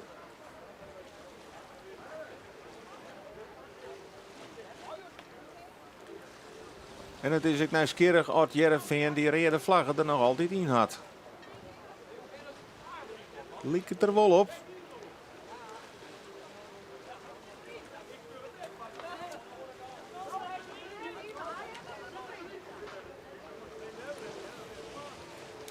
Ja, eigenlijk hadden we dan een virtuele tussen staan. Nemen ze als ze nou lezen. Ja, ze zijn natuurlijk nog net hoe de finish. Dat geldt nou wel even voor het Veen. Dat wacht je even nou. Hoe daar op het achterdek reageerd wordt. Ja. Zij zijn top lead. Ja. Zij rennen in. En ze ben ik blij omdat ze in een hele onmogelijke situatie hebben lang de hele wedstrijd. En komen toch op het 4e plakje. Zij zorgen dat ze inrennen op de concurrentie. En nou zullen wij even wachten op de Lemmer. We gaan ervan uit dat hij op een 5e plakje eindigt. Mooi groene vlaggen. Dus die krijgt er 8 punten bij. Bij Jelle eerst een buurs collega op het wetter, Geertje de Vries. Ik wil even vragen aan de winnaar van Joet Pietermeter van Akkerum. Hoe blij dat er is? Nou, bescheiden blij. Ik sta aan de ene kant te juichen en aan de andere kant ben ik erg teleurgesteld. Dus we hebben nog steeds een zware klap gehad van 2 protesten op 1 dag. Wat ons kampioenschap eigenlijk verspeelde. En dan dat jij zo terug kan komen met een 3e plaats, een 6e plaats en de 1e plaats. Ja, heerlijk. Dat is aan de ene kant heel blij en ook een klein beetje verdrietig. Ja, het dubbele gevoel komt natuurlijk omdat Steenst Hiek die protesten net hoor, dan hier gewoon Bob Onstier. Dan ga ik vandaag, denk ik, ik moet rekenen dan. Maar dan gaan we bij de top staan. Dat is gewoon zo. En dat zie je in de hele competitie wel een beetje. Dat er heel vaak vlaggen verdwijnen. En dat geluk heb ik helaas niet. Nee, als de vlaggen van Akkerum is, dan bloed het erin hingen. Ja, dat is wat standaard, denk ik. U zou wel een goede concurrent wezen. Dat is ook weer een compliment. Alleen het is wat vervelend voor ons voor het resultaat. En dus zoals het klassement is voort, is dat echt zo? Want als je via de goed Trossielen bloed stilt hij bij de eerste trein, dat is gewoon nog mooi, hè? Ja, dan mogen we echt alleen maar top 3'tjes zeilen. Maar daar leg je natuurlijk zelf wel gigantisch veel druk op. Dat wil je eigenlijk helemaal niet. En een slechte aftrekker is altijd mooi. Maar ja, 2 keer 14. Wij kunnen niet meer aftrekken. Wij knallen gewoon voor dagprijzen. Nou, wij hebben vandaag de eerste dagprijs binnen. Goed zo. Nou, eventjes over de wedstrijd van Joet. Je ziet hem heel tijd achter de hele mannen op de 2e plak. En toch, de komst hem voorbij. Hoe heeft dat flikt? Ja, we moesten vreten, klauwen en schuiven. Maar ik denk elke keer de andere gate pakken. En die andere van halve maand was wat beter. Maar toen kreeg ik een klein skiftingje en hij zette aan en ik kon er krek voor langs. Ik denk, nou heb ik die, dan kan ik zelf een keer de gate uitzoeken waar ik heen wil. Ja, en toen liepen we alleen maar weg. Ik moest hem echt even een keertje voorbij. We vochten naar Leeuwen, maar ik was krek iets sneller. En toen ging hij steeds achter daar, jongen, hè? Ja, mooi dat. Ik ga liever dat ze me volgen dan ik volgen moet. Maar dan is het klaar, ja, we kunnen de gate uitzoeken. En ik heb ook Tom ook achterop, die daar heel veel kennis van heeft. En de wind wat skift, we weten precies wat we doen moeten. We zaten alleen maar in een goede slag elke keer. Nou, deze die has been. Tom zei dus nog even, dat is Tom Otter, dat is een adviseur die hij helpt. En Dolus is goed naar hem. Uiteraard, we bent natuurlijk een samenspelletje, we moeten het samen doen. En ik ben niet alleen baas, we moeten het samen doen. Nou, wij lezen het want we varen dadelijk de haven in. Dit wie Pieter Meter van Akkerum Joet dus eerst op Isel maar bij Staren.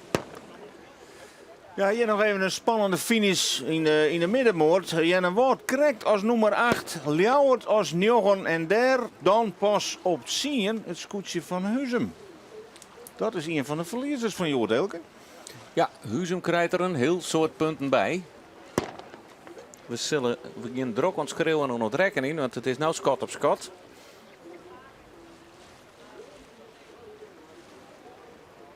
De eerste 10 scootjes binnen dus oer de finishkaam.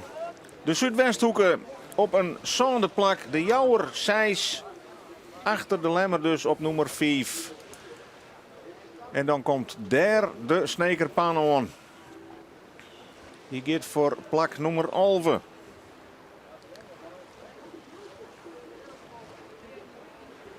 Jappie Visser die dus zijn debuut maakt met de Snekerpan op de Isel Maria Starem. Nummer 11. En daar in de 4e komt wat zijn hoor, maar wat zit er nog meer?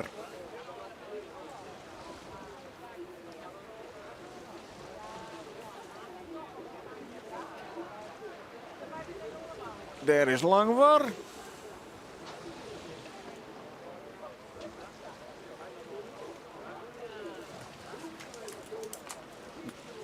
Ja, die dwingen nog wat scootjes om te draaien.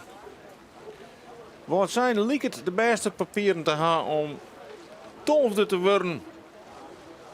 En dan binnen Langwaar en Drachten elkaar nog even wat door het narien.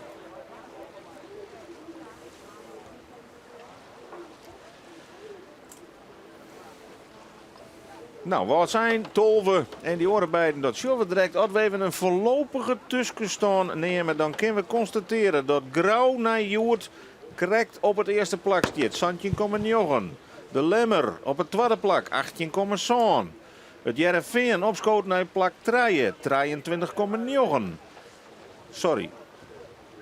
Wat is Fjouwer en wat is 3 hier, Elke?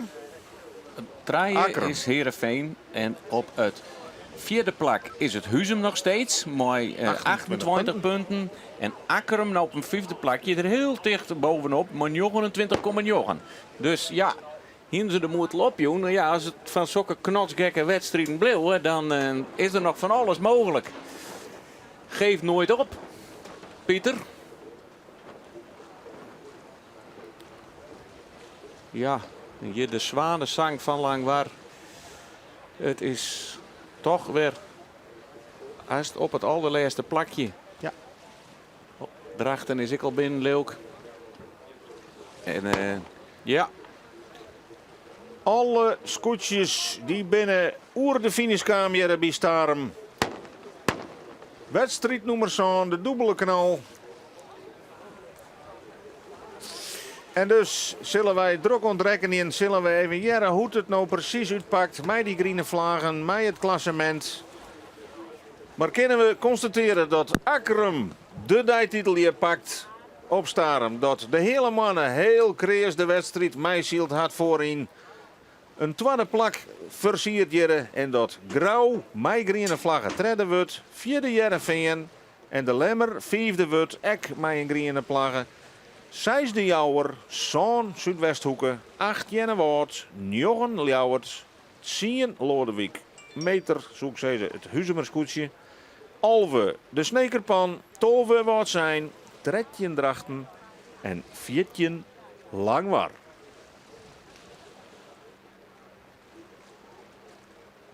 En daarmee binnen jou bipraat over wedstrijd nummer 1 in dit SKS-kampioenschap.